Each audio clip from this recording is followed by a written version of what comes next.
നമുക്ക് വചനത്തിലേക്ക് തിരിയുന്നതിന് മുമ്പായിട്ട് ഒരു വാക്കുകൂടെ കർത്താവിലേക്ക് കണ്ണുകൾ ഉയർത്തി സ്വർഗത്തിലേക്ക് ഉറ്റുനോക്കിക്കൊണ്ട് നമുക്ക് പ്രാർത്ഥിക്കാം. സ്നേഹം നിറഞ്ഞ പിതാവേ, യേശുവേ, അവിടുത്തെ നിറഞ്ഞ സാന്നിധ്യത്തിനായിട്ട് ഞങ്ങൾ അങ്ങനെ സ്തുതിക്കുന്നു. കർത്താവേ, ഞങ്ങൾ അവിടുത്തെ തൃപ്പാദത്തെങ്കിലായിരിക്കുന്നു. ബദനിയിൽ ഒരു ഭവനത്തിൽ അങ്ങ് ഇതുപോലെ കർത്താവേ 2000 വർഷങ്ങൾക്ക് മുമ്പ് വന്ന് അങ്ങ് സംസാരിച്ചു. കർത്താവേ, അവിടെ 2 കൂട്ടരുണ്ടായിരുന്നു. അവിടുത്തെ കാൽപാദത്തെങ്കിലേക്ക് ചേർന്നിരുന്ന് കേട്ടവരും പല കാര്യങ്ങളാൽ വിചാരപ്പെട്ടവരും ഉണ്ടായിരുന്നു. ഞങ്ങളെ കർത്താവെ, മറിയം തിരഞ്ഞെടുത്ത ആ നല്ല അംശം തിരഞ്ഞെടുക്കുവാൻ ഞങ്ങൾ ഓരോരുത്തരും ഞങ്ങൾ സഹായിക്കണമെന്ന് പ്രാർത്ഥിക്കുന്നു. അവിടുന്ന് അക്ഷരികമായിട്ട് വന്ന് ഇവിടെ വന്ന് സംസാരിക്കുമായിരുന്നെങ്കിൽ കർത്താവെ, ആ ഒരു ഭയഭക്തി ബഹുമാനത്തോടെ അവിടുത്തെ ആത്മാവിൻ്റെ ശബ്ദം കേൾക്കുവാനുള്ളൊരു വലിയൊരു ദാഹത്തോടായിരിക്കാം ഞങ്ങളെ ഓരോരുത്തരെയും സഹായിച്ചാട്ടെ.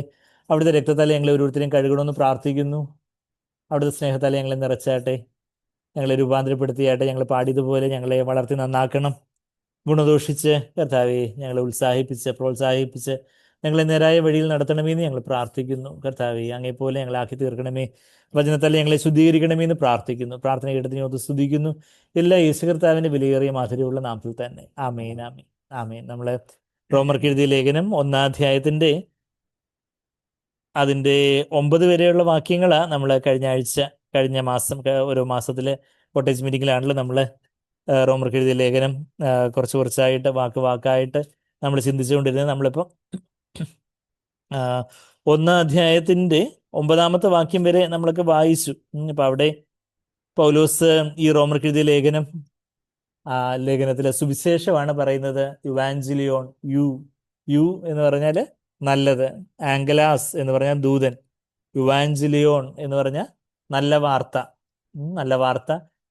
ദൈവം തന്നെ മനുഷ്യനായിട്ട് ഭൂമിയിൽ വന്ന് പാപച്ചെളിക്കുഴിയിലായിരുന്നു നമ്മളെ വീണ്ടെടുക്കാനായിട്ട് കർത്താവ് എല്ലാമായി തീർന്നു. അവസാനത്തുള്ളി രക്തവും ചുരിഞ്ഞ് ക്രൂശിൽ നമ്മളുടെ പാപത്തിന് നരകാഗ്നി എല്ലാം സഹിച്ച് കർത്താവ് മരിച്ച് ഉയർത്തെഴുന്നേറ്റ് ഇന്നും നമുക്കായിട്ട് ജീവിക്കുന്നു. നമ്മളെ അതുപോലെ കർത്താവിൻ്റെ സ്നേഹത്തെ കണ്ട് മാനസാന്തരപ്പെട്ട് നമ്മളുടെ ജീവിതം കർത്താവിന് കൊടുത്ത നമുക്കുള്ള ഒരു വലിയ പുതിയ ജീവനും ജീവന്റെ സമൃദ്ധിയെക്കുറിച്ചും, ജീവൻ മാത്രമല്ല ജീവന്റെ സമൃദ്ധി നമ്മൾ കഴിഞ്ഞ ഞായറാഴ്ച നമ്മൾ കണ്ടതുപോലെ ആ സമൃദ്ധമായ ജീവനെക്കുറിച്ചും നമ്മൾ റോമർക്ക് എഴുതിയ ലേഖനത്തിൽ സുവിശേഷത്തിൻ്റെ ഒരു ബേസിക് ഗോസ്പൽ മാത്രമല്ല, അതിൻ്റെ ആഴത്തിലുള്ള ആത്മാവിലുള്ള ജീവിതത്തെക്കുറിച്ചും സഭയാകുന്ന ശരീരമാകുന്ന സഭയിൽ, കർത്താവിൻ്റെ ശരീരമാകുന്ന സഭയിൽ നമ്മൾ പല അവയവങ്ങളായിട്ട് നമ്മൾ ഒരുമിച്ച് എങ്ങനെ പരസ്പര പൂരകങ്ങളായിട്ടിരിക്കുന്നു എന്നുള്ള കാര്യങ്ങളും അങ്ങനെയുള്ള കാര്യങ്ങളെല്ലാം നമ്മൾ ഈ റോമർക്ക് എഴുതിയ ലേഖനത്തിൽ അങ്ങനെ അവസാനം സാത്താൻ്റെ തല ചതയ്ക്കുന്നതിനെ കുറിച്ച് തന്നെ സാത്താൻ നമ്മുടെ കാൽക്കീഴിൽ ട്രാമ്പിൾ അണ്ടർ ഫുട്ട്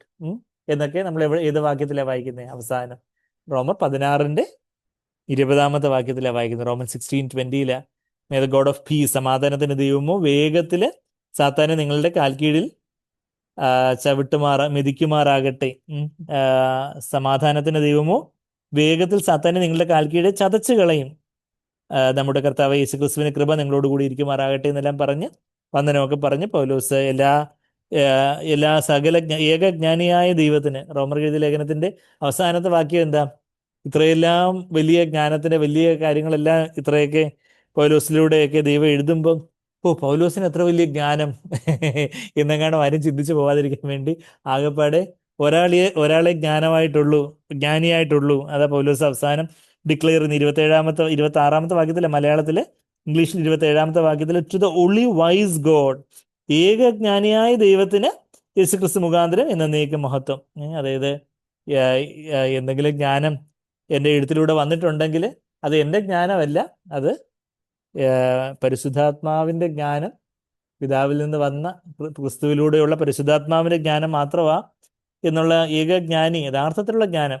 ലോകത്തിൻ്റെ ഇതൊരു ജ്ഞാനമുണ്ട്, എന്നാൽ ഹെവൻലി വിസ്ഡം, ദൈവികമായ ജ്ഞാനം, സ്വർഗീയമായ ജ്ഞാനത്തെക്കുറിച്ചൊക്കെ നമ്മൾ യാക്കോബ് 3-ാം അധ്യായത്തിലൊക്കെ വായിക്കുന്നുണ്ട്. അപ്പം ആ ഒരു സ്വർഗീയ ജ്ഞാനം അത് ദൈവത്തിൻ്റെ മാത്രമാണ്. അത് ദൈവമാണ്. ജ്ഞാനം എന്ന് പറഞ്ഞാൽ ഓരോ പ്രത്യേകമായിട്ടുള്ള സാഹചര്യത്തിലും നമ്മൾ എന്താണ് ചിന്തിക്കേണ്ടത്, എങ്ങനെയാണ് പറയേണ്ടത്, എന്താണ് പ്രവർത്തിക്കേണ്ടത് എന്ന് ഉള്ള ദൈവത്തിൻ്റെ ആലോചന, അതാ ദൈവത്തിൻ്റെ ജ്ഞാനം എന്ന് പറഞ്ഞാൽ വളരെ പ്രാക്ടിക്കലായിട്ട് നമ്മളുടെ ഓരോ ജീവിത സാഹചര്യങ്ങളിലും നമ്മൾ എങ്ങനെ ചിന്തിക്കണം, എങ്ങനെ സംസാരിക്കണം, എന്ത് ചെയ്യണം എന്നുള്ള കാര്യങ്ങൾ, എന്ത് തീരുമാനം എടുക്കണം എന്നുള്ളതൊക്കെയാണ് ദൈവത്തിൻ്റെ ജ്ഞാനം. അപ്പം അത് ദൈവത്തിൻ്റെ മാത്രമാണ് യഥാർത്ഥത്തിലുള്ള സ്വർഗീയ ജ്ഞാനം. അപ്പം അങ്ങനെ പൗലോസ് നമ്മൾ 1-ാം അധ്യായത്തിലെ ആദ്യത്തെ 9 വാക്യങ്ങൾ ഞാൻ പെട്ടെന്ന് വായിക്കുമ്പോൾ ദൈവം തന്നെ പുത്രനും നമ്മുടെ കർത്താവുമായ യേശുക്രിസ്തുവിനെ കുറിച്ച് വിശുദ്ധ രേഖകൾ പഴയ നിയമത്തിലൊക്കെ യേശുക്രിസ്തുവിനെ കുറിച്ച് പറഞ്ഞ കാര്യങ്ങളുമൊക്കെ പ്രവാചകന്മാർ മുഖാന്തരം മുൻകൂട്ടി വാഗ്ദത്തം ചെയ്ത ഈ സുവിശേഷത്തിനായിട്ടാണ് താൻ വേർതിരിക്കപ്പെട്ടതെന്നൊക്കെയാണ് പൗലോസ് പറയുന്നത്. അപ്പോസ്തലനും യേശുക്രിസ്തുവിന് ദാസനുമായ പൗലോസ് ശൗല് പൗലോസായ മാറിയതിൻ്റെ ഒരു കാര്യമൊക്കെ നമ്മൾ കഴിഞ്ഞ ഞായറാഴ്ച കണ്ടു. പൗലോസിന് പല പേരുകൾ സെലക്ട് ചെയ്യും. സൗലിന് വേണമെങ്കിൽ വേറെ പല പേരും സെലക്ട് ചെയ്യാമായിരുന്നു അല്ലേ. പൗലോസ് എന്നുള്ളൊരു പോൾ എന്നുള്ളത് ഇംഗ്ലീഷ് വാക്കാം. എന്നാൽ ലാറ്റിൻ ഒറിജിനുള്ള പൗലോസ് എന്ന് പറയുന്നൊരു വാക്കാണ് നമ്മൾ മലയാളത്തിൽ ശരിക്കും പറഞ്ഞാൽ കറക്റ്റ് വാക്കാം പൗലോസ് എന്നുള്ളത്. ഇംഗ്ലീഷുകാർ എല്ലാം ഒന്ന് ചുരുക്കി തിരുവനന്തപുരത്തെ ട്രിവാൻഡ്രം ആക്കിയതുപോലെ, കൊല്ലത്തെ കൊയിലോൺ ആക്കിയതുപോലെ, തൃശ്ശൂരിനെ ട്രിച്ചൂർ ആക്കിയതുപോലെ പൗലോസിനെ അങ്ങ് ഇംഗ്ലീഷുകാർ പോളാക്കി. ശരിക്കും പൗലോസിന്റെ പേര് പൗലോസ് എന്ന് തന്നെ. നമ്മൾ ഒരു പൗലോസ് ഇംഗ്ലീഷിൽ കുറച്ചുകൂടെ സ്റ്റൈലൻ പേരാന്നായിരിക്കും, പക്ഷെ ശരിക്കും പൗലോസ് എന്നുള്ളതാണ് ലത്തീൻ ഭാഷയിലെ പേര്. പൗലോസ് എന്നുള്ള വാക്കിന്റെ അർത്ഥം എന്താ? സ്മോൾ ഓർ ലിറ്റിൽ, ചെറിയവൻ. ഞാനൊരു ഇത്തിരി കുഞ്ഞനാണ്, ഞാനൊരു ഇത്തിരിയേ ഉള്ളൂ, ഞാനൊരു ചെറിയവനാണ്. അത് അക്ഷരികമായിട്ട് തന്നെ പൗലോസിനൊരു 4-4.5 അടിയോളവേ ഹൈറ്റ് ഉണ്ടായിരുന്നുള്ളൂ എന്ന് പറയുമ്പോൾ അന്നത്തെ 1-ാം നൂറ്റാണ്ടിലെ ആൾക്കാർക്ക് പോലും പുരുഷന്മാര് 4-4.5 അടി എന്ന് പറഞ്ഞാൽ വളരെ ഷോർട്ട് സ്റ്റേച്ചർ ആയിരുന്നു. ഇന്നത്തെ കാലത്ത് വളരെ ഷോർട്ട് സ്റ്റേച്ചർ. എന്നാൽ അന്നത്തെ ആൾക്കാരുടെ നീളം അപേക്ഷിച്ച് നോക്കിയാൽ 1-ാം നൂറ്റാണ്ടിലെ ആ ഒരു മിഡിൽ ഈസ്റ്റിലുള്ള ആ ഒരു ഇസ്രായേൽ പ്രദേശങ്ങളിലുള്ള 4-4.5 അടി എന്ന് പറയുമ്പോൾ പുരുഷന്മാരെ സംബന്ധിച്ചിടത്തോളം വളരെ ഒരു പൊക്കം കുറഞ്ഞ ഒരു ഇതാണ്. പക്ഷെ അപ്പം അങ്ങനെ എന്നാൽ പൗലോസ് അക്ഷരികമായിട്ട് ആ പേരെടുത്ത് താൻ ആത്മീയമായിട്ടും താൻ ദൈവത്തിന് മുമ്പാകെ ഒന്നുമല്ലാതായി തീർന്നു. ദമാസ്കസിലേക്കുള്ള പടിവാതിൽക്കൽ താൻ ഈ കുതിരപ്പുറത്തു നിന്നൊക്കെ വീഴുമ്പം അവൻ്റെ ആ സ്വയം, അവൻ്റെ അഹംഭാവം, ഞാൻ എന്നുള്ള വലിയ വിഗ്രഹം അത് വീണുടയുമായിരുന്നു. അപ്പോഴാ ആ ഉടയപ്പെടലിൽ, ആ ഒരു തകർച്ചയിലാണ് അവന് യേശുക്രിസ്തുവിനെ കുറിച്ചുള്ള ദർശനം, യേശുക്രിസ്തുവിൻ്റെ കർത്താവിൻ്റെ ദർശനം ഉണ്ടാകുന്നത്. ജ്ഞാനികൾക്കും വിവേകികൾക്കും മറച്ചു വെച്ച് ശിശുക്കൾക്ക് വെളിപ്പെടുന്നതാണ് കർത്താവിൻ്റെ എല്ലാ സത്യങ്ങളും ദർശനങ്ങളും ജ്ഞാനവും എല്ലാം. അതാണ് നമ്മൾ മത്തായി 11:25 വായിക്കുന്നത് അല്ലേ. For I praise your father because you have hidden these things from the wise and intelligent and have revealed them unto babes. കുഞ്ഞു കുക്കുഡൂസിനാണ്, അത് കുഞ്ഞുങ്ങൾക്കാണ്. അപ്പൊ കുഞ്ഞുങ്ങള് എല്ലാ അങ്കിൾമാരും ആന്റിമാരും ഒക്കെ വലിയ കാര്യങ്ങളൊക്കെ പറയുന്ന, ഒരു വലിയ പാട്ടൊക്കെ പാടുന്നത്. അങ്ങനെയല്ല, കുഞ്ഞുങ്ങൾക്കാണ് സഭയില് ഏറ്റവും അവർക്കാണ് ഏറ്റവും ഇമ്പോർട്ടൻസ് ഉള്ളത്. കുഞ്ഞുങ്ങളാണ് വളരെ VIP. കുഞ്ഞുങ്ങളെ എൻ്റെ അടുക്കൽ വരുവാൻ വിടുവെന്ന കർത്താവ് പറഞ്ഞ്. ഇപ്പൊ കർത്താവ് ഇവിടെ അക്ഷരികമായിട്ട് ഇവിടെ നിന്നിരിക്കുവാണെങ്കിൽ കർത്താവ് എപ്പോഴും കൊച്ചുങ്ങൾ എന്താ ചെയ്യുന്നത്, കുഞ്ഞുങ്ങൾ അവർ ശ്രദ്ധിക്കുന്നുണ്ടോ? അതായിരിക്കും കർത്താവിൻ്റെ ഒരു ഫോക്കസ്. കർത്താവ് കുഞ്ഞുങ്ങൾ എന്ത് പറയുന്നു, ഞാൻ പറയുന്നത് മനസ്സിലാവുന്നുണ്ടോ? അപ്പൊ ആ ഒരു ഇത്തിരി കുഞ്ഞനാണ് താനൊരു കുഞ്ഞു കുക്കുടുവാണെന്നാണ് ആര് പറഞ്ഞേ? പൗലോസ് പറഞ്ഞത്. എന്താ, ഞാനൊരു ഇത്തിരിയേ ഉള്ളൂ. അപ്പൊ ആ ഒരു പൗലോസ് എന്നാ വലിയ ദൈവം വളരെ മൈറ്റിയായിട്ട് അതുപോലെ സഭകളെ സ്ഥാപിക്കാനും അതുപോലെ ആത്മീയ അധികാരത്തോടെ ഈവൻ ദൈവമക്കളുടെ ശിക്ഷണത്തിലൊക്കെ ഒരാളെ സാത്താന് തന്നെ ഏൽപ്പിച്ചു. 1 കൊരിന്ത്യർ 5-ാം അധ്യായത്തിലൊക്കെ നമുക്കറിയാം, ഒരു പാപത്തിൽ ജീവിച്ചിരുന്ന ഒരു സഹോദരനെ സാത്താന് തന്നെ ഏൽപ്പിച്ചു കൊടുക്കാൻ തക്കവണ്ണമുള്ള ദൈവികമായിട്ടുള്ള അപ്പോസ്തലികമായിട്ടുള്ള അധികാരമൊക്കെ കൈയാളുന്ന, വളരെ മൈറ്റിയായിട്ടുള്ള, മരിച്ചവരെ ഉയർത്തെഴുന്നേൽപ്പിക്കുന്ന, വേദപുസ്തകം എഴുതാൻ ദൈവം ഉപയോഗിക്കുന്ന, സഭകളെ സ്ഥാപിക്കാൻ ദൈവം ഉപയോഗിക്കുന്ന ഒരു മനുഷ്യൻ 3-ാം സ്വർഗത്തോടെ എടുക്കപ്പെട്ട വേറെ ആരോടും പറയരുതാത്ത തരത്തിലുള്ള വെളിപ്പാടുകളെയൊക്കെ പ്രാപിച്ച് അതുപോലെ അത്രയും അഗ്രഗണ്യനായിട്ടുള്ള ഒരു അപ്പോസ്തലൻ എന്ന അഗ്രഗണ്യൻ എന്നൊക്കെ പറഞ്ഞാൽ ഇപ്പം ഞാൻ വലിയൊരു വാക്ക് പറയുമ്പോഴത്തേക്കും എനിക്കറിയാം മീറ്റിംഗ് കഴിയുമ്പോഴത്തേക്കും അടുത്തതും ചോദിച്ചും കൂടെ ഒന്ന് ചോദിക്കും, എന്ത് വെച്ചാൽ പാട്ട് അഗ്രഗണ്യൻ. അഗ്രഗണ്യൻ എന്ന് പറഞ്ഞാൽ ഒന്നാമതായിട്ടുള്ളത്. അഗ്രം എന്ന് പറഞ്ഞാൽ അറ്റം, ഏറ്റവും ഉയരത്തിൽ ഗണിക്കപ്പെടാൻ യോഗ്യതയുള്ളവൻ, അത് അഗ്രഗണ്യൻ എന്ന് പറഞ്ഞാൽ ഏറ്റവും 1-ാം സ്ഥാനത്തിന് യോഗ്യമായിട്ടുള്ള അതുപോലെ ഉള്ള ഒരു പൗലോസ് അപ്പോസ്തലൻ. അപ്പൊ ആ പൗലോസ് റോമിലുള്ള സഭയിലുള്ള സഹോദരങ്ങൾക്ക് പൗലോസിന് നേരിട്ട് ചെന്ന് സുവിശേഷം പറയാനോ പൗലോസിന് നേരിട്ട് ചെന്ന് വചനം പറയാനുള്ള ഒരു അവസരം കിട്ടിയിട്ടില്ല. അപ്പൊ അതുകൊണ്ട് പൗലോസ് എന്ത് ചെയ്തു? പൗലോസിന് കിട്ടിയൊരു അവസരത്തിൽ അവരെ എങ്ങനെയും നേരിട്ട് ചെന്ന് കാണണമെന്ന് പൗലോസ് ആഗ്രഹിക്കുന്നു. ആത്മാവില് പരിശുദ്ധാത്മാവിന് ആഗ്രഹങ്ങൾ തരുന്നുണ്ട്. എന്നാൽ ദൈവത്തിന് ചില തടസ്സങ്ങൾ, ചിലപ്പോൾ ദൈവികമായ ചില ആഗ്രഹങ്ങൾ തന്നെ ദൈവം നമുക്ക് തരുന്നേ, എന്നാൽ ചിലപ്പം ചിലതിൻ്റെതായ ഒരു സമയത്തിന്റെ ഒരു കാര്യമുണ്ട്. ഇപ്പം യഹോവയിൽ തന്നെ രസിച്ചു കൊള്ളുക, അവൻ നിന്റെ ജഡത്തിന്റെ ആഗ്രഹങ്ങളെല്ലാം നിവർത്തിക്കും. അങ്ങനെയാണോ എഴുതിയേക്കുന്നേ? അല്ല.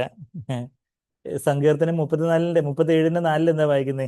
യഹോവയിൽ തന്നെ രസിച്ചു കൊള്ളുവിൻ, നിന്റെ ആഗ്രഹങ്ങളെല്ലാം നിവർത്തിക്കുമെന്നല്ല എഴുതിയിരിക്കുന്നേ, നിന്റെ ഹൃദയത്തിന്റെ ആഗ്രഹങ്ങളെല്ലാം നിവർത്തിക്കുമെന്ന് എഴുതിയിരിക്കുന്നത്. The desires of your heart, not the desires of your flush.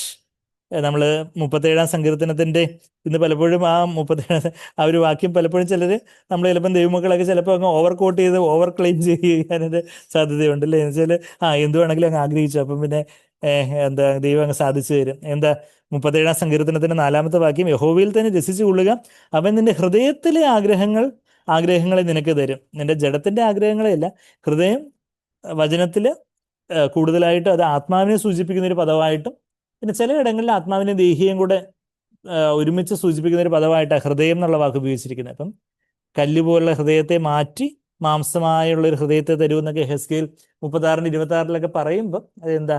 അവർ പഴയൊരു മനുഷ്യാത്മാവ്, മൃതമായിരുന്ന മരിച്ച അവസ്ഥയിലുള്ള പഴയൊരു മനുഷ്യാത്മാവിനെ മാറ്റി പുതിയൊരു മനുഷ്യാത്മാവിനെ ദൈവം നമുക്ക് തരും എന്നുള്ളൊരു കാര്യം അവിടെ പറയുന്നു. അപ്പം ആ ഹൃദയം എന്നുള്ള വാക്ക് പലയിടങ്ങളിലും എന്താ ആ ഒരു നമ്മളുടെ ആത്മാവിനെ സൂചിപ്പിക്കുന്ന ഒരു കാര്യമായിട്ടാണ് നമ്മൾ വചനത്തിൽ കാണുന്നത്. അപ്പം നമ്മൾ പുതിയ ഉടമ്പടിയുടെ വെളിച്ചത്തിൽ നമുക്ക് പറയാം, അവൻ നിന്റെ ആത്മാവിൻ്റെ ആഗ്രഹങ്ങൾ, ആത്മീയമായിട്ട് നമുക്ക് ആത്മാവിലെ ചില ആഗ്രഹങ്ങൾ ആത്മീയമായിട്ട് കർത്താവിനെ പോലെ കൂടുതൽ ഏറ്റവും തീരണം, ആത്മീയമായിട്ട് കർത്താവിന് വേണ്ടി പ്രയോജനപ്പെടണം, അങ്ങനെയുള്ള ആഗ്രഹങ്ങൾ ആത്മാവിൽ പരിശുദ്ധാത്മാവിൽ നിന്ന് ദൈവം നമുക്ക് തരുന്ന ആഗ്രഹങ്ങൾ, നമ്മളുടെ ജഡത്തിന്റെ നമ്മുടെ സ്വയത്തിൽ നിന്ന് വരുന്ന from man through man to man അല്ല, മനുഷ്യനിൽ നിന്ന് മനുഷ്യനിലൂടെ മനുഷ്യനിലേക്ക് എന്നുള്ളത് ബാബിലോണാണ്. അത് ദാനിയേൽ 4:30 നമ്മൾ ആ ബാബിലോണിനെ കുറിച്ച് നെബൂഖദ്നേസർ പറഞ്ഞ അതിന്റെ from man through man to man ഒക്കെ നമുക്കറിയാം. അതൊക്കെ ജഡത്തിന്റെ കാര്യങ്ങളാണ്. അതൊക്കെ മരവും പുല്ലും വൈക്കോലും പോലെ 1 കൊരിന്ത്യർ 3 നമ്മൾ വായിക്കുന്ന പോലെ മരവും പുല്ലും വൈക്കോലും പോലെ അതെല്ലാം നിത്യത്തിൽ വെന്തരിയപ്പെടുത്തുള്ളൂ. എന്നാൽ ആത്മാവിന്റെ ചില ദൈവം തന്നെ നമുക്ക് നമ്മുടെ ഹൃദയത്തിൽ ചില ആഗ്രഹങ്ങൾ, ഞാൻ പറഞ്ഞു വരുന്നത് പൗലോസിന് ആത്മാവിലുള്ള ഒരു ആഗ്രഹമാണ്, ഈ റോമിലുള്ള സഹോദരങ്ങളെ കുറിച്ച് ഇത്ര നല്ല വാർത്തകൾ കേൾക്കുന്നു, അവരുടെ വിശ്വാസത്തെക്കുറിച്ചോ, അവരെ എനിക്കൊന്ന് ചെന്ന് കാണണം, അവരെ എനിക്കൊന്ന് ഉത്സാഹിപ്പിക്കണം, അവരാൽ എനിക്ക് ഉത്സാഹിപ്പിക്കപ്പെടണം. അതാ ഞാനങ്ങ് ചെന്നങ്ങ് എല്ലാം ഉത്സാഹിപ്പിച്ചോളൂ, ഞാൻ ഈ ഉത്സാഹത്തിന്റെ ഹോൾസെയിൽ ഡീലറാണ്, എനിക്ക് ഉത്സാഹത്തിന്റെ ഒന്നും ആവശ്യമില്ലെന്നല്ല പൗലോസ് പറയുന്നത്. അതിന്റെ ആ 12-ാമത്തെ വാക്യം നമ്മൾ തിരിച്ച് റോമർക്ക് എഴുതിയ ലേഖനത്തിലേക്ക് വരുവാണെങ്കിൽ അതിന്റെ 1:12 വായിക്കുന്നത്, അതായത് നിങ്ങൾക്കും എനിക്കും ഒത്തൊരുമിച്ചുള്ള വിശ്വാസത്താൽ നിങ്ങളെ കാണുവാൻ വാഞ്ചിക്കുന്നു. മലയാളത്തില് അതായത് നിങ്ങൾക്കും എനിക്കും ഒത്തൊരുമിച്ചുള്ള വിശ്വാസം നിങ്ങളോടുകൂടി എനിക്കും ആശ്വാസം ലഭിക്കേണ്ടതിന്. അതാ ഞാൻ ഒരു ലൈൻ അങ്ങ് വിട്ടുപോയെന്ന് തോന്നുന്നു. അതാ ഇങ്ങനെ 12-ാമത്തെ വാക്യം, അതായത് നിങ്ങൾക്കും എല്ലാവർക്കും കിട്ടിയല്ലോ, റോമർ 1:12, അതായത് നിങ്ങൾക്കും എനിക്കും ഒത്തൊരുമിച്ചുള്ള വിശ്വാസത്താൽ നിങ്ങളോടുകൂടെ എനിക്കും ആശ്വാസം ലഭിക്കേണ്ടതിന്. പൗലോസ് വലിയ അപ്പോസ്തലനല്ലേ, സ്വർഗത്തിലൊക്കെ എടുക്കപ്പെട്ട ആളല്ലേ, ഇനിയിപ്പോൾ എന്തോ കൂടുതൽ ആശ്വാസം കിട്ടാൻ? അയ്യോ, ഞാനിപ്പോഴും ഈ ഒരു മനുഷ്യ ജഡത്തിലാണ് ഉള്ളത്, എനിക്കും ആശ്വാസം വേണം, എനിക്കും നിങ്ങളിൽ നിന്നുള്ള ഒരു ആശ്വാസം എനിക്കും വേണം, ഞാൻ നിങ്ങളെ ആശ്വസിപ്പിച്ചോളാം. ആശ്വാസം എന്ന് പറഞ്ഞാൽ ഒരു നമ്മളെപ്പോഴും പറയുന്ന പാരാക്കീലിയോ എന്നുള്ള വാക്ക് അല്ല, പാരാക്കീലിയോട് കുറച്ചുകൂടി ഒരു സിം പാരാക്കീലിയോ എന്നുള്ള വാക്ക് അവിടെ ഉപയോഗിച്ചിരുന്നത്. ആ വാക്യത്തിലൂടെ നമ്മൾ പോകുന്നേ ഉള്ളൂ, എന്നാലും ഞാൻ ഇപ്പോഴും അങ്ങ് ഇതിന്റെ കൂട്ടത്തിൽ അങ്ങ് പറഞ്ഞു പോയതാ. പാരാക്കീലി എന്നുള്ള വാക്ക് നമ്മളെപ്പോഴും പറയാറുണ്ട്, എൻകറേജ്, എക്സോട്ട് എന്നൊക്കെയുള്ള അർത്ഥമുള്ളൊരു പദമാണ്. ഇവിടെ സിം പാരാക്കീലിയോ എന്നുള്ളൊരു വാക്കാണ്. അതായത് encouraged that I may be encouraged together with you. Encouraged together. അതായത് ഞാൻ നിങ്ങളെ ഉത്സാഹിപ്പിക്കുന്നു, നിങ്ങൾ എന്നെ ഉത്സാഹിപ്പിക്കുന്നു, ഞാൻ നിങ്ങളെ പ്രബോധിപ്പിക്കുന്നു, നിങ്ങൾ എന്നെയും. ഓഫ് കോഴ്സ് പൗലോസിനെ അവർ പ്രബോധിപ്പിക്കാൻ തക്കവണ്ണമൊന്നും ആയിട്ടില്ല, എങ്കിൽ പോലും അവർ പരസ്പരമുള്ള ഒരു സ്നേഹവും ഉത്സാഹവും പ്രോത്സാഹനവും. കേലിയോ എന്ന് പറഞ്ഞാൽ വിളിക്കുക, പാരാ കേലിയോ എന്ന് പറഞ്ഞാൽ അടുത്ത് വിളിക്കുക. സിം പാരാക്കേലിയോ, സിം നമ്മൾക്ക് മൊബൈലിന്റെ സിം അല്ല, SIN, സിങ്ക് ചെയ്യുക, സിങ്ക്രണൈസ് ചെയ്യുക എന്നുള്ള ഒക്കെ നമ്മൾ കേട്ടിട്ടുള്ളത്. അതാ സിൻ, SYN എന്ന് പറഞ്ഞാൽ വിത്ത് എന്നുള്ള അർത്ഥമാണ്. സിങ്ക്രണൈസ്, സിംബയോസിസ് എന്നൊക്കെ നമ്മൾ പറയുന്നത്. അപ്പൊ അതാ സിം പാരാക്കീലി എന്ന് പറഞ്ഞാൽ to call upon or invite or exhort at the same time, together, to strengthen or comfort with others. ഈ സിം പാരാക്കീലി എന്ന് പറഞ്ഞ പദം ബൈബിളിൽ എത്ര തവണ പരിശുദ്ധാത്മ ഉപയോഗിച്ചിട്ടുണ്ട്? ഒരേ ഒരു തവണ ഉപയോഗിച്ചിട്ടുള്ളത്. ഇവിടെ പാരാക്കീലി ഒത്തിരി തവണ ഉപയോഗിച്ചിട്ടുണ്ട്. എന്നാൽ ഈ സിം പാരാക്കീലിയ, എൻകറേജ് ടുഗദർ എന്നുള്ള ആ ഒരു കോമ്പൗണ്ട് വേർഡ് പരിശുദ്ധാത്മാവ് പൗലോസിലൂടെ ഇവിടെ മാത്രം ഉപയോഗിച്ചിട്ടുള്ളതായിട്ട് നമ്മൾ കാണുന്നുള്ളൂ. അപ്പം ആ ഒരു ആത്മാവിൽ പൗലോസിന് ആഗ്രഹമുണ്ട് ഇവരുടെ അടുത്ത് വന്ന് ഇവരെ കാണണം. പക്ഷെ എങ്കിലും ദൈവം തന്നെ പല തടസ്സങ്ങളൊക്കെ അനുവദിച്ചു. എന്നാൽ ചില കാര്യങ്ങളിൽ ചില തടസ്സങ്ങളൊക്കെ നേരിടുമ്പോഴാണ് നമുക്ക് കുറച്ചുകൂടി നമ്മൾ കുറച്ചുകൂടി ഒന്ന് ആവേശത്തോടെ പ്രാർത്ഥിക്കുന്നത് അല്ലേ. ഇപ്പം പ്രൊബേഷൻ ഡിക്ലറേഷൻ ഭയങ്കര തടസ്സങ്ങൾ, അപ്പം പിന്നെ നമ്മൾ കുറച്ചുകൂടി ഒന്ന് ആഞ്ഞു പിടിച്ച് പ്രാർത്ഥിക്കുന്നത്. അല്ലെങ്കിൽ വേറെ ചില കാര്യങ്ങളിൽ പല തടസ്സങ്ങൾ വരുമ്പോഴാണ് നമ്മൾ കുറച്ചുകൂടെ ഒരുമനപ്പെട്ട് കുറച്ചുകൂടെ ഒന്ന് ഒരു പല കാര്യങ്ങൾ നമുക്ക് നീറ്റ് എക്സാം ഒന്ന് എഴുതിയത് അവർ ക്യാൻസൽ ചെയ്ത് കളഞ്ഞു, ഇപ്പം രണ്ടാമത് എഴുതി. അപ്പോൾ എന്തെങ്കിലുമൊക്കെ തടസ്സങ്ങളൊക്കെ വരുമ്പോൾ, ചില പരാജയങ്ങളും കാര്യങ്ങളും തടസ്സങ്ങളൊക്കെ വരുമ്പോൾ നമ്മൾ കുറച്ചുകൂടി ഉത്സാഹത്തോടെ ആയിരിക്കുന്നത് പോലെ പൗലോസും കൂടുതൽ അതിനായിട്ട് ഇവരെ കാണാനായിട്ട് ഉത്സാഹിപ്പിച്ചു. എന്നാൽ എന്തെങ്കിലും ഞാൻ ചെന്നങ്ങ് കണ്ടോളാം എന്ന് പറഞ്ഞിരുന്നില്ല. എന്നാൽ പൗലോസിന് കുറച്ച് ഫ്രീ ടൈം കിട്ടിയപ്പോൾ പൗലോസ് ഈ വലിയൊരു നീണ്ട ഒരു ലേഖനം അങ്ങ് എഴുതുന്ന AD 57 കൊരിന്തിൽ വെച്ച് എഴുതി എന്നാണ് നമ്മൾ ഇത് കരുതപ്പെടുന്ന മൂന്നാം മിഷണറി യാത്രയുടെ അന്ത്യത്തോടടുത്ത സമയത്ത് എഴുതി എന്ന് കരുതുവാൻ സാധ്യതയുള്ള ഒരു ലേഖനമാണിത്. AD 57. നമ്മളിപ്പോൾ എപ്പോഴാണ് ഉള്ളത്? ഏത് AD നമ്മളിപ്പോൾ ഉള്ള? AD 2026 ഉള്ളത്. AD 57 പറയും 2000 വർഷങ്ങൾക്ക് മുമ്പ് എഴുതിയത് ഇന്ന് നമുക്ക് എത്ര റെലവൻ്റ് ആയിട്ടുണ്ട്, എത്ര പ്രസക്തമായിട്ടുണ്ടെന്നുള്ള കാര്യം നമ്മൾ കാണും. അപ്പം നമ്മൾ അങ്ങനെ ദാസനുമായ പൗലോസ് റോമയിൽ ദൈവത്തിന് പ്രിയരും, മൂന്നാമത്തെ വാക്യം, വിളിക്കപ്പെട്ട വിശുദ്ധന്മാരുമായ എല്ലാവർക്കും എഴുതുന്നത് എന്താ? നമ്മുടെ പിതാവായ ദൈവത്തിൽ നിന്നും കർത്താവായ യേശു ക്രിസ്തുവിൽ നിന്ന് നിങ്ങൾക്ക് കൃപയും സമാധാനം ഉണ്ടാകട്ടെ. ജഡം സംബന്ധിച്ച് ദാവീദിന്റെ സന്തതിയിൽ നിന്ന് ജനിക്കുകയും മരിച്ചിട്ട് ഉയർത്തി എഴുന്നേൽക്കുകയും വിശുദ്ധിയുടെ ആത്മാവ് സംബന്ധിച്ച് ദൈവപുത്രൻ എന്ന ശക്തിയോട് നിർണ്ണയിക്കപ്പെടുകയും ചെയ്തിരിക്കുന്നവനാലല്ലോ ഞങ്ങൾ അവന്റെ നാമത്തിനായി സകല ജാതികളുടെ ഇടയിൽ വിശ്വാസത്തിന് അനുസരണം വരുത്തേണ്ടതിന് കൃപയും അപ്പോസ്തലത്വവും പ്രാപിച്ചത്. എന്തിനാ താൻ കൃപയും അപ്പോസ്തലമൊക്കെ പ്രാപിച്ചതെന്നുള്ള കാര്യമൊക്കെ പറഞ്ഞിട്ട് അവരിൽ യേശുക്രിസ്തുവിനായി വിളിക്കപ്പെട്ട, നമ്മളിതെല്ലാം വാക്കുവാക്കായിട്ട് മാസങ്ങളായിട്ട് ചിന്തിച്ചതുകൊണ്ട് ഞാൻ അതിനെയും കൂടുതലായിട്ട് അങ്ങോട്ട് പോകുന്നില്ല. അവരിൽ യേശുക്രിസ്തുവിനായി വിളിക്കപ്പെട്ട നിങ്ങൾ ഉൾപ്പെട്ടിരിക്കുന്നു. കർത്താവിനായിട്ടാണ് കർത്താവിനെ വിളിച്ചിരിക്കുന്നത്. കർത്താവിനോടുള്ള കൂട്ടായ്മയ്ക്കായിട്ട് കർത്താവിനോടുള്ള കൂട്ടായ്മയ്ക്കായിട്ട് ദൈവം നമ്മളെ വിളിച്ചിരിക്കുന്നു എന്നൊക്കെ നമ്മൾ 1 കൊരിന്ത്യർ 1:9 നമ്മൾ കണ്ടായിരുന്നു. He called us to for fellowship with his son. ആ വാക്യം ഓർമ്മയുണ്ടോ? അജ്ബേർ കുറച്ച് നാൾ മുമ്പ് ആ വാക്യം എടുത്തായിരുന്നു. 1 കൊരിന്ത്യർ 1-ാം വാക്യത്തിൽ അത് പറയുന്നത്, ദൈവം നമ്മൾ എന്തിനാ വിളിച്ചേക്കുന്നേ, എങ്ങോട്ടാ വിളിച്ചേക്കുന്നേ? നമ്മൾ ഈ റോമർ ഒന്നും മറിച്ച് കൊരിന്ത്യ ലേഖനത്തിലേക്ക് പോകുമ്പോൾ 1 കൊരിന്ത്യർ 1-ാം വാക്യത്തിൽ തന്റെ പുത്രനെ നമ്മുടെ കർത്താവായ യേശുക്രിസ്തുവിന്റെ കൂട്ടായ്മയിലേക്ക് നിങ്ങളെ വിളിച്ചിരിക്കുന്ന ദൈവം നമ്മളെ എങ്ങോട്ടാണ് വിളിച്ചിരിക്കുന്നത്? തന്റെ പുത്രനും നമ്മുടെ കർത്താവായ യേശുക്രിസ്തുവിന്റെ കൂട്ടായ്മയിലേക്ക് നിങ്ങളെ വിളിച്ചിരിക്കുന്ന ദൈവം വിശ്വസ്തൻ. You were called into fellowship with son Jesus Christ the Lord. ദൈവം എന്തിനാ എന്നെ വിളിച്ചേ? പിൻവിളി കേട്ട് വരുവാൻ എന്നൊക്കെ നമ്മൾ പാട്ടിൽ പാടി.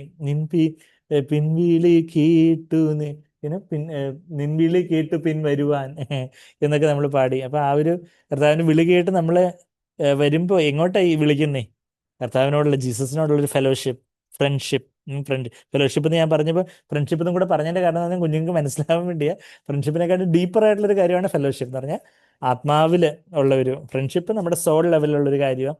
എന്നാൽ അതിലും ആഴത്തില് ആത്മാവില് നമുക്ക് നമ്മളുടേതായ ഒരു ഇഷ്ടമില്ല, കർത്താവിനോടുള്ളൊരു ഇഷ്ടമേ ഉള്ളൂ. കർത്താവിൻ്റെ ഇഷ്ടം മാത്രമേ നമുക്കുള്ളൂ എന്ന് പറഞ്ഞ് നമ്മളെ തന്നെ ഈ ജീസസിനായിട്ട് സമർപ്പിക്കുമ്പോൾ ജീസസ് നമ്മളും ഹാർട്ടിൽ, സ്പിരിറ്റിൽ വണ്ണാവും.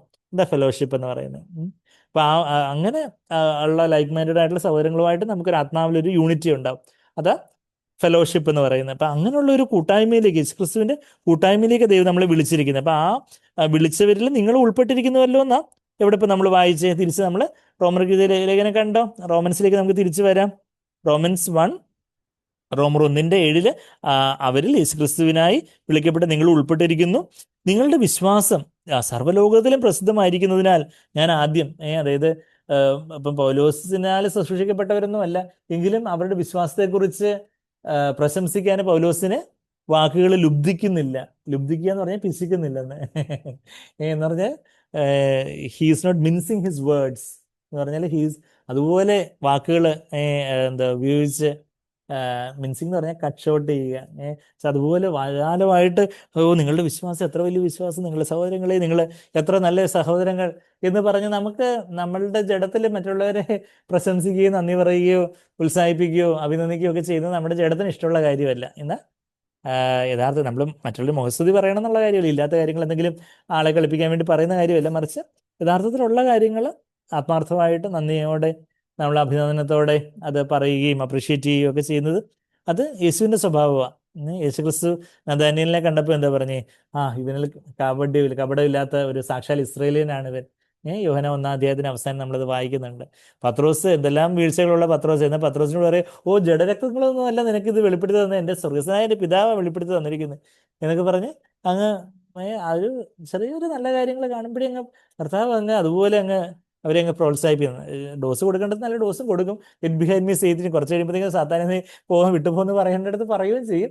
എന്നാൽ ഉത്സാഹിപ്പിക്കേണ്ട അടുത്ത് നല്ല കാര്യങ്ങൾ നമ്മൾ അപ്പനന്മാരെന്ന നിലയിൽ മക്കളുടെ കുറ്റങ്ങൾ മാത്രം കാണുമ്പോൾ നീ അങ്ങനെ ചെയ്തു, നീ ഇങ്ങനെ അങ്ങനെ എന്നുള്ളത് മാത്രമേ ഉള്ളൂ. അതായത് ഈ വായുവിൽ എഴുതുവാണോ കഴിഞ്ഞ പേരൻസ് മീറ്റിംഗ് പറഞ്ഞതുപോലെ അത് ബ്ലാക്ക് ബോർഡും ഉണ്ടോ, ബ്ലാക്ക് ബോർഡ് നല്ലൊരു അപ്രീസിയേഷൻ, ഉത്സാഹം. ഇവിടെ റോമർക്ക് എഴുതിയ ലേഖനത്തിൽ തന്നെ പൗലോസ് പിന്നെ വളരെ ശക്തമായിട്ടുള്ള പല കാര്യങ്ങളും എല്ലാം പറയുന്നതിന് മുമ്പേ അവരെ ഉത്സാഹിപ്പിക്കുകയും അവരും മറ്റുള്ളവരോടൊരു നല്ല വാക്ക് പറയുകയും ഗ്രീറ്റ് ചെയ്യുകയും ഒക്കെ ചെയ്യുന്ന ഒരു കാര്യം. ആ ഒരു നന്ദി. 10 പേര് ഹീലിംഗ് വാങ്ങിച്ചുകൊണ്ട് പോയി, 9 പേര് തിരിഞ്ഞു നോക്കിയില്ല. ഒരു ശമരിയക്കാരൻ, എല്ലാവരും ഔട്ട്കാസ്റ്റ്, ജാതിഭ്രഷ്ടൻ എന്ന് കരുതിയ ശമരിയക്കാരൻ മാത്രമേ തിരിച്ചു വന്ന് എന്ത് പറഞ്ഞുള്ളൂ? ജീസസിനോട് നന്ദി പറഞ്ഞുള്ളൂ. ലൂക്കോസ് 17-ാം അധ്യായത്തിൽ നമ്മളത് കാണുന്നുണ്ട്. അപ്പം ആ ഒരു നമ്മുടെ ജീവിതത്തിൽ യഥാർത്ഥത്തിൽ നമുക്ക് താഴ്മയുള്ളവരാണെങ്കിൽ പരിശുദ്ധാത്മാവിനെ നമ്മളെ നന്ദിയുള്ളവരാക്കും. അപ്പം അത് യേശുവിൻ്റെ സ്വഭാവം കനാന്യ സ്ത്രീയുടെ വിശ്വാസത്തെ കണ്ടും റോമൻ ശതാധിപന്റെ വിശ്വാസത്തെ കണ്ടുമൊക്കെ മത്തായി 15-ാം അധ്യായത്തിലും 8-ാം അധ്യായത്തിലും ഒക്കെ എന്താ നമ്മൾ വായിക്കുന്നത്? ഇതുപോലൊരു വിശ്വാസം ഞാൻ ഇസ്രായേലിലെങ്ങും കണ്ടിട്ടില്ല എന്നൊക്കെ പറഞ്ഞ് കർത്താവ് അങ്ങ് അവരെ അതുപോലെ അഭിനന്ദിക്കുന്നതും പ്രശംസിക്കുന്നതൊക്കെ നമ്മൾ കാണുന്നുണ്ട്. അപ്പം നമ്മളിൽ ഇപ്പം മറ്റുള്ളവരിൽ നമ്മുടെ കൂട്ടു സഹോദരങ്ങളിൽ നമ്മളുടെ ഭാര്യയിൽ, ഭർത്താവിൽ, ശരിയാണ്, നമ്മുടെ ഭാര്യയ്ക്ക് നമ്മുടെ ഭർത്താവിന് 10,000 കുറവുകൾ കാണും.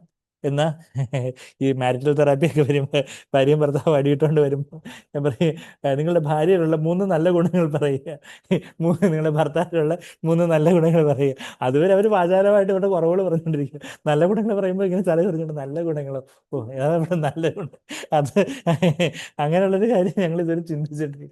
അപ്പോൾ അതാ കുഴപ്പം എന്ന് പറയുന്നത് പോലെ നമ്മളെ ജഡം എപ്പോഴും കുറവുകൾ കാണാനാണ്.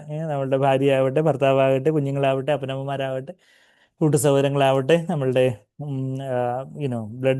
ബ്ലഡ് റിലേറ്റീവ്സ് ആവട്ടെ, ഇൻലോസ് ആവട്ടെ, ശരിയാണ്, കുറവുകളുള്ളവരെയൊക്കെ ദൈവം നമ്മുടെ ജീവിതത്തിൽ നമുക്ക് തന്നിരിക്കുന്നത് വെച്ചാൽ നമ്മളും കുറവുകളുള്ളവരാ.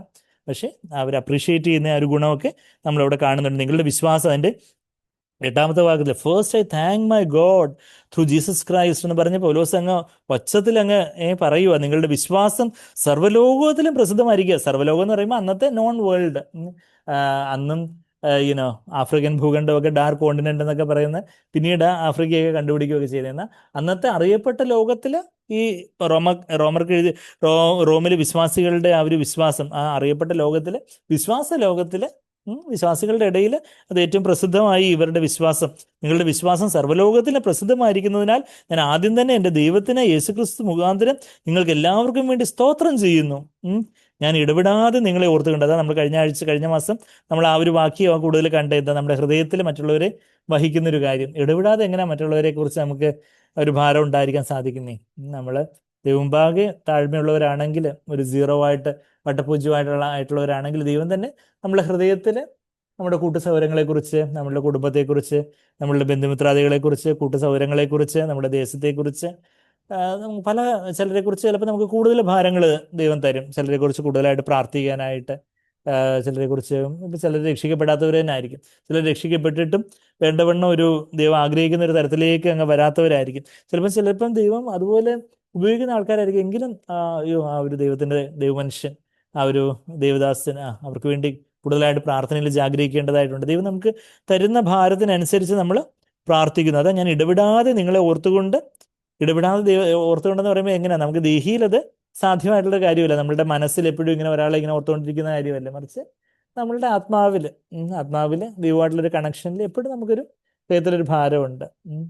നമ്മുടെ ഹൃദയത്തിൽ നമ്മളുടെ I have you in my heart എന്നുള്ള വാക്യം നമ്മൾ കഴിഞ്ഞ മാസം പ്രധാനമായിട്ട് കണ്ടു. എവിടെ? ഫിലിപ്പിയർ 1:7 പൗലോസ് പറയുന്നൊരു വാക്യമാണ്. അതായത് അവിടെ പുറപ്പാട് പുസ്തകം 29-ാം അധ്യായത്തിൽ അഹരോന്റെ, അതായത് മഹാപുരോഹിതന്റെ ഗാമൻസ്, ഹൈപ്രീസ്ലി ഗാമൻസ്, അവന് പുരോഹിത വസ്ത്രത്തിൽ 12 കല്ലുകൾ. എത്ര ഗോത്രങ്ങളുണ്ടായിരുന്നു ഇസ്രായേലിൽ? How many tribes? 12 ട്രൈബ്സ്. അവൻ 12 ട്രൈബ്സിനെ റെപ്രസെന്റ് ചെയ്ത് 12 stones were there in his breast plate. അപ്പോൾ ആ ഒരു അവന്റെ പുരോഹിത വസ്ത്രത്തിൽ ഹൃദയത്തോട് ചേർന്ന് ഈ 12 കല്ലുകൾ. ഇപ്പം നമ്മളെയും ദൈവം രാജകീയ പുരോഹിത വർഗമായിട്ടാണ് വിളിച്ചിരിക്കുന്നതെന്നൊക്കെ നമ്മൾ 1 പത്രോസ് 2:9 നമ്മൾ കണ്ടു. നമ്മൾ രാജാക്കന്മാരും പുരോഹിതന്മാരുമാണെന്ന് വെളിപാട് 1-ാം അധ്യായത്തിൽ 5-ാം അധ്യായത്തിലുള്ള വാക്യങ്ങളൊക്കെ നമ്മളൊന്ന് ഉദ്ധരിച്ചായിരുന്നു.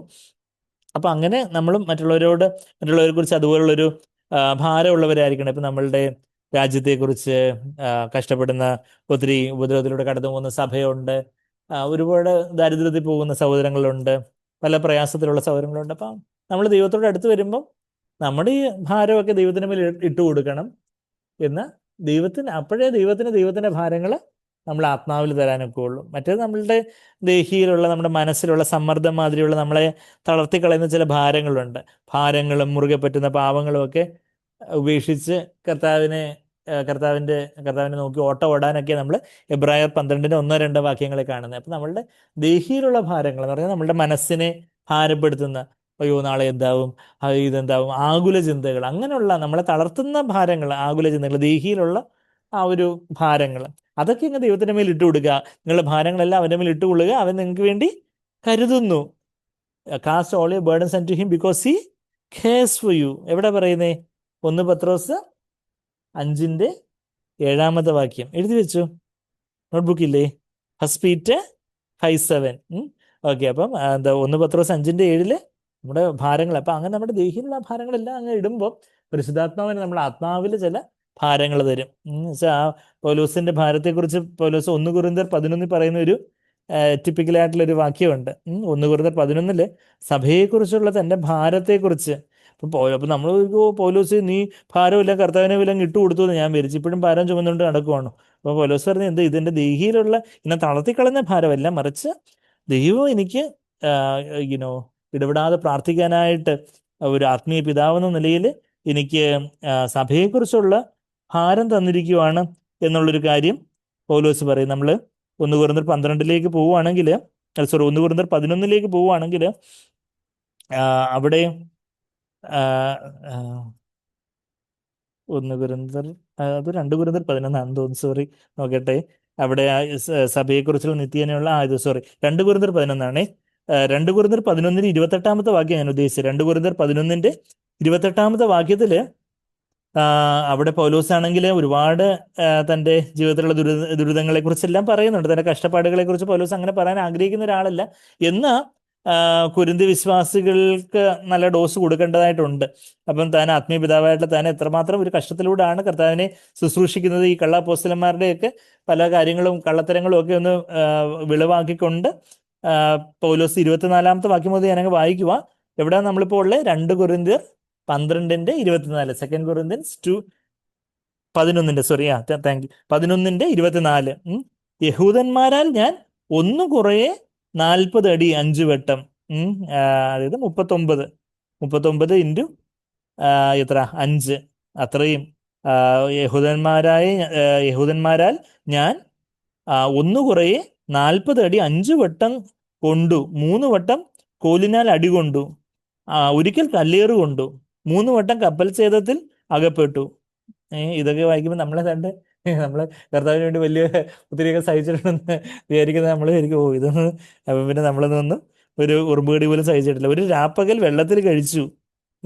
ഞാൻ പലപ്പോഴും യാത്ര ചെയ്തു. നദികളിലെ ആപത്ത്, കള്ളന്മാരാലുള്ള ആപത്ത്, സ്വജനത്താലുള്ള ആപത്ത്, ജാതികളാലുള്ള ആപത്ത്, പട്ടണത്തിലെ ആപത്ത്, കാട്ടിലെ ആപത്ത്, കടലിലെ ആപത്ത്, ഇതെല്ലാം പറഞ്ഞിട്ട് കള്ള സഹോദരന്മാർ, ചില സഹോദരന്മാരെ ക്രിസ്ത്യാനികളെന്നൊക്കെ പറഞ്ഞ് കയറിക്കൂടി പിന്നെ യഹൂദന്മാരുടെ അടുത്ത് ഒറ്റിക്കൊടുക്കും, അല്ലെങ്കിൽ ആ ഒരു യഥാർത്ഥത്തിലുള്ള സഹോദര സ്നേഹം ഇല്ലാതെ വേണ്ട സമയത്ത് പൗലോസിനെ ഒറ്റിക്കൊടുക്കുകയൊക്കെ ചെയ്യുന്ന കള്ള സഹോദരന്മാരാലുള്ള ആപത്ത്. അത് കഴിഞ്ഞിട്ട് പിന്നെ അധ്വാനം, പ്രയാസം, പലവട്ടം ഉറക്കിളപ്പ്, പൈദാഹം. പൈദാഹം എന്ന് പറഞ്ഞാൽ പൈ എന്ന് പറഞ്ഞാൽ വിശപ്പ്, ദാഹം എന്ന് പറഞ്ഞാൽ തേഴ്സ്റ്റ്. പൈദാഹം എന്ന് പറഞ്ഞാൽ thirst and hunger and thirst. പൈദാഹം, പലവട്ടം പട്ടിണി, ശീതം, നഗ്നത എന്നീ അസാധാരണ സംഗതികൾ ഭവിച്ചത് കൂടാതെ. അപ്പോൾ ഇത്രയെല്ലാം കഴിഞ്ഞെന്ന് വെച്ചാൽ നമ്മൾ വിളിച്ച് എല്ലാം ലിസ്റ്റ് തീർന്നെന്ന് വിചാരിച്ചു. പക്ഷെ അതുകൂടാതെ പിന്നെ എന്താ കൂടെ, എനിക്ക് ദിവസേന സർവ്വസഭകളെ കുറിച്ചും, 1-2 സഭകളെ കുറിച്ചല്ല, ഓൾ ദ ചേർച്ചസ്, സർവ്വസഭകളെ കുറിച്ചുള്ള ചിന്താഭാരം എന്ന തിരക്കുമുണ്ട്. ചിന്താഭാരം എന്ന് പറയുമ്പോൾ എന്തോ ഒന്നിനെ കുറിച്ചും ആകുലപ്പെടരുതെന്നല്ലേ പൗലോസേ നീ പറഞ്ഞത്? എല്ലാ ഭാരങ്ങളും എല്ലാം കർത്താവിന്റെ മേലെ അങ്ങ് ഇട്ടുകൊടുക്കണമെന്നല്ലേ പറഞ്ഞത്. അപ്പൊ ആ ഒരു ദേഹിയിലുള്ള ഒരു ചിന്താഭാരം, ആ ഒരു ആങ്സൈറ്റി, ഒരു സോളിഷ് ഒരു ആങ്സൈറ്റിയുടെ കാര്യമല്ല പറയുന്നത്, മറിച്ച് ആത്മാവിലുള്ള ഒരു ഭാരം, നമുക്ക് നമ്മുടെ മക്കളെ കുറിച്ച്, കൂട്ടു സൗകര്യങ്ങളെ കുറിച്ചൊക്കെ ആത്മീയമായ ഒരു ഭാരം, അത് നമ്മളെ തളർത്തി കളയുന്നതല്ല, മറിച്ച് നമ്മൾ കൂടുതൽ സ്ട്രെങ്തൻ ചെയ്യുന്നത്. എന്ന് പറഞ്ഞാൽ എന്താണ് പറയുന്നത്, നമ്മൾ ഈ ജിമ്മിലൊക്കെ പോയി മസിൽസ് ബിൽഡ് ചെയ്യുന്നവരും ഭാരം എടുക്കുന്നവരെ കൂടുതൽ സ്ട്രെങ്തൻ ചെയ്യും, റെസിസ്റ്റൻസ് എഗൻസ്റ്റ് ആയിട്ട് അവർ എക്സസൈസ് ചെയ്യും എന്ന് പറയുന്നത്. അത് ആത്മാവിലെ ഭാരം, നമ്മുടെ ആത്മീയ മനുഷ്യനെ കൂടുതൽ സ്ട്രെങ്ത് ചെയ്യുന്ന ഭാരങ്ങൾ. മറ്റേതാണ് നമ്മളെ ഇങ്ങനെ ബ്ലും എന്നും പറഞ്ഞ് തളർത്തി കളയുന്ന, നിലംപരിച്ചാക്കുന്ന ഭാരങ്ങൾ, ആ ദേഹിയിലെ ഭാരങ്ങൾ, നമ്മളെ അങ്ങ് ഭൂമിയിലെ തളച്ചിടുന്നത്. ആ ഭാരമൊക്കെ അങ്ങ് കർത്താവിന് വില ഞാൻ ഇന്ന് ഇട്ട് കൊടുത്തു, അതൊന്നും എനിക്കില്ല. അതൊക്കെ വരുമ്പോഴേ അങ്ങ് ഇട്ട് കൊടുക്കും. സാധാരണ എന്തെങ്കിലുമൊക്കെ നെഗറ്റീവായിട്ടുള്ള ചിന്തകളും പല ഇനോ അതുപോലുള്ള ഭാരങ്ങളൊക്കെ വരും. പക്ഷെ ഇത് ആത്മീയമായിട്ട് ദൈവത്തിൽ നിന്നുള്ള ഒരു ഭാരം, ദൈവത്തിന്റെ ഹൃദയഭാരം, അതാ ദിവസേനയുള്ള ചിന്താഭാരവും സർവ്വസഭകളെയും കുറിച്ചുള്ള അത് ഏതാ ഒരു ആത്മീയന്റെ ലക്ഷണമാണ് അത്. നമുക്ക് എനിക്കൊരു ഭാരവും ഇല്ല എന്ന് പറയുമ്പോൾ ശരിയാണ്, ദൈവപരമായിട്ടുള്ള ഭാരം നമുക്ക് പാടില്ല, എല്ലാം കർത്താവിന് മേലെ കൊടുക്കണം. എന്ന ആത്മാവിലുള്ള ആ ഒരു കർത്താവിൻ്റെ ഭാരങ്ങൾ ചുമക്കുന്നവരാണോ നമ്മൾ? കർത്താവിൻ്റെ ഹൃദയഭാരം, കർത്താവിന് കർത്താവിന് നമ്മുടെ ദേശത്ത് എന്താ ചെയ്യാൻ ആഗ്രഹിക്കുന്നത്? ഈ ദേശത്ത് കർത്താവ് എത്രയോ പേര് അങ്ങേ അറിയാതായിട്ടുണ്ട്, ഒത്തിരി പേര് മരിച്ചു പോകുന്നു, നമ്മളതിനെ പരിചയത്തിലുള്ളവരൊക്കെ എത്ര പേര് മരിച്ചു പോകുന്നു, എത്ര പേര് കർത്താവ് എന്നിലൂടെ സുവിശേഷം കേൾക്കേണ്ടിയിരുന്ന ആരെങ്കിലുമൊക്കെ കർത്താവ് ഞാൻ അലസനായിട്ടിരിക്കുന്നതുകൊണ്ട്, ഞാൻ അങ്ങയോട് സ്പർശിത സെൻസിറ്റിവിറ്റി ഇല്ലാത്തത് കൊണ്ട് കർത്താവെ അങ്ങക്ക് അതൊന്നും പറയാൻ കഴിയാതെ ആരെങ്കിലുമൊക്കെ അങ്ങനെയൊക്കെ പോകുന്നുണ്ടോ കർത്താവെ? അവിടുത്തെ ഹൃദയഭാരം എനിക്ക് തരണമേ. നശിച്ചുകൊണ്ടിരിക്കുന്ന ആത്മാക്കളെ കുറിച്ചുള്ള ഹൃദയഭാരം. പിന്നെ തന്നെ ഇന്ന് യേശുവിൻ്റെ പേരിൽ തന്നെ എന്തെല്ലാം തട്ടിപ്പും വെട്ടിപ്പും എന്തെല്ലാം കാര്യങ്ങളും ഒക്കെയാ നടക്കുന്നത്. യേശുവിൻ്റെ പേരിൽ തന്നെ ഒരു ബാബിലോണിയ സമ്പ്രദായങ്ങളും വ്യാജ സഭകളും പണത്തിൻ്റെയും മനുഷ്യമാനത്തിൻ്റെയും ജടിക സുഖങ്ങളുടെയൊക്കെ പിന്നാലെ യേശുവിൻ്റെ പേരും പറഞ്ഞ് പോകുന്ന ക്രിസ്തീയത, യേശുവിൻ്റെ നാമം പലതരത്തിൽ അപമാനിക്കപ്പെടുന്ന ഒരു കാലഘട്ടത്തിൽ നമ്മൾ ജീവിക്കുന്നു. അപ്പം കർത്താവിൻ്റെ നാമത്തെക്കുറിച്ച്, കർത്താവിൻ്റെ യഥാർത്ഥത്തിലുള്ള സത്യസഭകളെക്കുറിച്ച്, നമ്മുടെ തന്നെ കൂട്ടുസഭകൾ, നമ്മുടെ സഭയെക്കുറിച്ച് തന്നെ, നമ്മുടെ കൂട്ടുസഹോദരങ്ങളെക്കുറിച്ച്, കൂട്ടുസഭകൾ അതിനെക്കുറിച്ചൊക്കെ ഉള്ളൊരു ഭാരം, അതാണ് യഥാർത്ഥത്തിൽ ഒരു ആത്മീയൻ്റെ. അപ്പം അങ്ങനെ നമ്മൾ പ്രാർത്ഥനയിൽ പോരാടുമ്പോഴാണ് നമ്മൾ കൂടുതൽ ആത്മീയരായിട്ട് ശക്തരായിത്തീരുന്നത്. അതാ പൗലോസ് ഇവിടെ തിരിച്ച് നമ്മൾ റോമർ 1:9 വായിക്കുമ്പോൾ, ഞാൻ ഇടപെടാതെ നിങ്ങളെ ഓർത്തുകൊണ്ട് ദൈവേഷ്ടത്താൽ എപ്പോഴെങ്കിലും, ദൈവേഷ്ടത്താൽ എൻ്റെ ഇഷ്ടം പ്രകാരം എപ്പോഴെങ്കിലും അങ്ങ് ഫ്ലൈറ്റ് പിടിച്ച് വരണം എന്നല്ല, മറിച്ച് ദൈവം എപ്പോഴാണോ അനുവദിക്കുന്നത്. നമ്മൾ ആ യാക്കോബ് 4:15 നമ്മൾ കണ്ടു. എന്തെങ്കിലും നമ്മൾ പ്ലാൻ ചെയ്യുമ്പോൾ കർത്താവേ അവിടുത്തെ ഇഷ്ടപ്രകാരം, ചില കാര്യങ്ങൾ നമ്മൾ ദൈവത്തിൽ ആശ്രയിച്ച് തന്നെ പ്ലാൻ ചെയ്യുന്നു. പക്ഷേ എന്താ, ചിലപ്പോൾ ദൈവം തന്നെ ചില തടസ്സങ്ങളുണ്ട്, ദൈവം തന്നെ ചില കാര്യങ്ങളൊക്കെ മാറ്റിക്കളയുന്നു. അപ്പോൾ കർത്താവ് അവിടുത്തെ ഇഷ്ടം പോലെ മതി. നമുക്ക് നമ്മൾ സാഗ്ബറിന് കേട്ടിട്ടുള്ളത്, നമുക്ക് എന്ത് വേണമെങ്കിലും പ്രാർത്ഥിച്ചു, പക്ഷെ അവസാനം ക്ലോസ് എന്താണ്? Lord if it is your will, നമുക്ക് അവിടുത്തെ ഹിതം പോലെ, അവിടുത്തെ എന്താണോ ഇഷ്ടം, അവിടുത്തെ ഹിതം എന്താണോ അത് ആയിരിക്കണം കർത്താവേ. ഞാൻ അങ്ങ് എനിക്ക് തരുന്ന ഈ ചിന്തകളും ഭാരങ്ങളും എല്ലാം നമ്മൾ കർത്താവിനോട് പറഞ്ഞ് പ്രാർത്ഥിക്കുന്നു. ചിലതൊക്കെ നമ്മളുടേതായ ദേഹിയിൽ നിന്നുള്ള ചിന്തകളാണോ അതോ ആത്മാവിലെ ആഗ്രഹങ്ങളാണോ എന്നൊക്കെ തിരിച്ചറിയാൻ ചിലപ്പോൾ നമുക്ക് വ്യക്തത കാണത്തില്ല. ചില സമയങ്ങളിൽ, ചില സമയത്ത് നമ്മൾ പെർപ്ലക്സ്ഡ് ആയിരിക്കും, വളരെ ചില ആശയക്കുഴപ്പങ്ങൾ കാണും. നമുക്ക് ദൈവത്തിൻ്റെ ഹിതം ഏതാണെന്നുള്ള കാര്യം തിരിച്ചറിയാനൊക്കെ സമയം എടുക്കേണ്ടി വരും. കർത്താവിന് തന്നെ സമയം എടുക്കേണ്ടി വന്നു. ഗത്സമനെ തോട്ടത്തിലെ പാനപാത്രം ഇത് നീങ്ങിപ്പോകണേ എന്ന് പറഞ്ഞ് പിതാവിനോടുള്ള വേർപാട് അതിനെക്കുറിച്ച് ഓർത്ത് സഹിക്ക വയ്യാതെ വിയർപ്പ് രക്തമാക്കി കർത്താവ് തന്നെ ആ ഒരു വലിയ വ്യഥയോടെ കരയുന്ന കാര്യങ്ങൾ നമ്മൾ കാണുന്നുണ്ട്. പൗലോസ് തന്നെ ജഡത്തിലെ ശൂലം മാറിപ്പോകാനായിട്ട്, പൗലോസ് ഇത്ര വലിയ അപ്പോസ്തലനല്ലേ, സ്വർഗ്ഗത്തിൽ നിന്ന് ഡയറക്റ്റ് കമ്മ്യൂണിക്കേഷൻ ഒക്കെ ഉണ്ട്, ഇത് ജഡത്തിലെ ശൂലം ദൈവത്തിന്റെ ഹിതമോ അല്ലയോ, യെസ് ഓർ നോ എന്ന് പറഞ്ഞ് പെട്ടെന്നൊരു ആൻസർ കിട്ടാനൊക്കെ വേണ്ട പൗലോസിന് അത് അത്രയ്ക്ക് ഹെവനിലോട്ടുള്ള ഒരു ഹോട്ട് ലൈൻ കമ്മ്യൂണിക്കേഷൻ ഇല്ലേ എന്ന് നമുക്ക് തോന്നും. പക്ഷെ അത്രയും ആത്മീയനായ പൗലോസിന് പോലും 3 തവണ പ്രാർത്ഥിക്കേണ്ടി വന്നു. ഇനിയിപ്പോൾ 30 തവണയോ 300 തവണയോ പ്രാർത്ഥിക്കാനും പൗലോസ് റെഡിയായിരുന്നു, ക്ലിയർ ആയിട്ടുള്ളൊരു ഉത്തരം കിട്ടുന്നിടം വരെ. അപ്പം ക്ലിയർ ആയിട്ടൊരു ഉത്തരം കിട്ടുന്നിടം വരെയും പൗലോസ് പ്രാർത്ഥിച്ചു. അപ്പോൾ ചില കാര്യങ്ങളിലൊക്കെ നമുക്ക് ദൈവത്തിൻ്റെ ഹിതമാണോ, കർത്താവ് ഇത് എൻ്റെതായ ഒരു ആഗ്രഹമാണോ, ദൈവത്തിൻ്റെ ഹിതമാണോ, ആത്മാവിൻ്റെ ഇഷ്ടങ്ങളൊക്കെ ദൈവം നിവർത്തിച്ചു തരും, കർത്താവിൽ രസിച്ചു കൊണ്ടാൽ. ഇന്ന് നമ്മൾ അവിടെ സങ്കീർത്തനം 37:4 നമ്മൾ വായിച്ചപ്പോൾ ചില കാര്യങ്ങളൊക്കെ ആത്മാവിൻ്റെ ഇഷ്ടമാണോ അതോ നമ്മളുടെ ജഡികമായിട്ടുള്ള നമ്മളെ സ്വയത്തിൽ നിന്നുള്ള ദേഹിയിൽ നിന്നുള്ള ചില കാര്യങ്ങളൊക്കെ ആണോ നമുക്ക് അറിയത്തില്ല പല കാര്യങ്ങളും. അപ്പം അങ്ങനെയൊക്കെ ഉള്ളത് ദൈവത്തിൻ്റെ വചനത്തിന് വെളിച്ചത്തിൽ ദൈവം നമുക്ക് പലതും വെളിച്ചം തരുന്നു. ചില കാര്യങ്ങളെക്കുറിച്ച് നമുക്ക് വ്യക്തത അത്ര ഇല്ല. പക്ഷേ എങ്കിലും കർത്താവെ ഞാൻ അതെല്ലാം പ്രാർത്ഥിക്കുന്നു. പക്ഷേ എൻ്റെ ഇഷ്ടം പോലെ ഒന്നും വേണ്ട കർത്താവെ, അങ്ങനെ ഇഷ്ടം പോലെ മാത്രം മതി. അതാ ദൈവേഷ്ടത്താൽ, അതാ നമ്മളിപ്പോൾ 9-ാമത്തെ വാക്യത്തിലാണ് ഉള്ളത്. റോമർ 1:9 ഞാൻ ഇടപെടാതെ നിങ്ങളെ ഓർത്തുകൊണ്ട് ദൈവേഷ്ടത്താൽ എപ്പോഴെങ്കിലും നിങ്ങളുടെ അടുക്കൽ വരുവാന് സാധിക്കേണ്ടതിന് എൻ്റെ പ്രാർത്ഥനയിൽ എപ്പോഴും യാചിക്കുന്നു എന്നുള്ളതിന് ഞാൻ വെറുതെ ഒരു ഭംഗിവാക്ക് പറയുമില്ല. ഞാൻ നിങ്ങൾക്ക് വേണ്ടി പ്രാർത്ഥിക്കുന്നു. ഇങ്ങനെ നമ്മൾ പണ്ടൊക്കെ കത്തെഴുതുമ്പം വിത്ത് ലവ് ആൻഡ് പ്രേയേഴ്സ്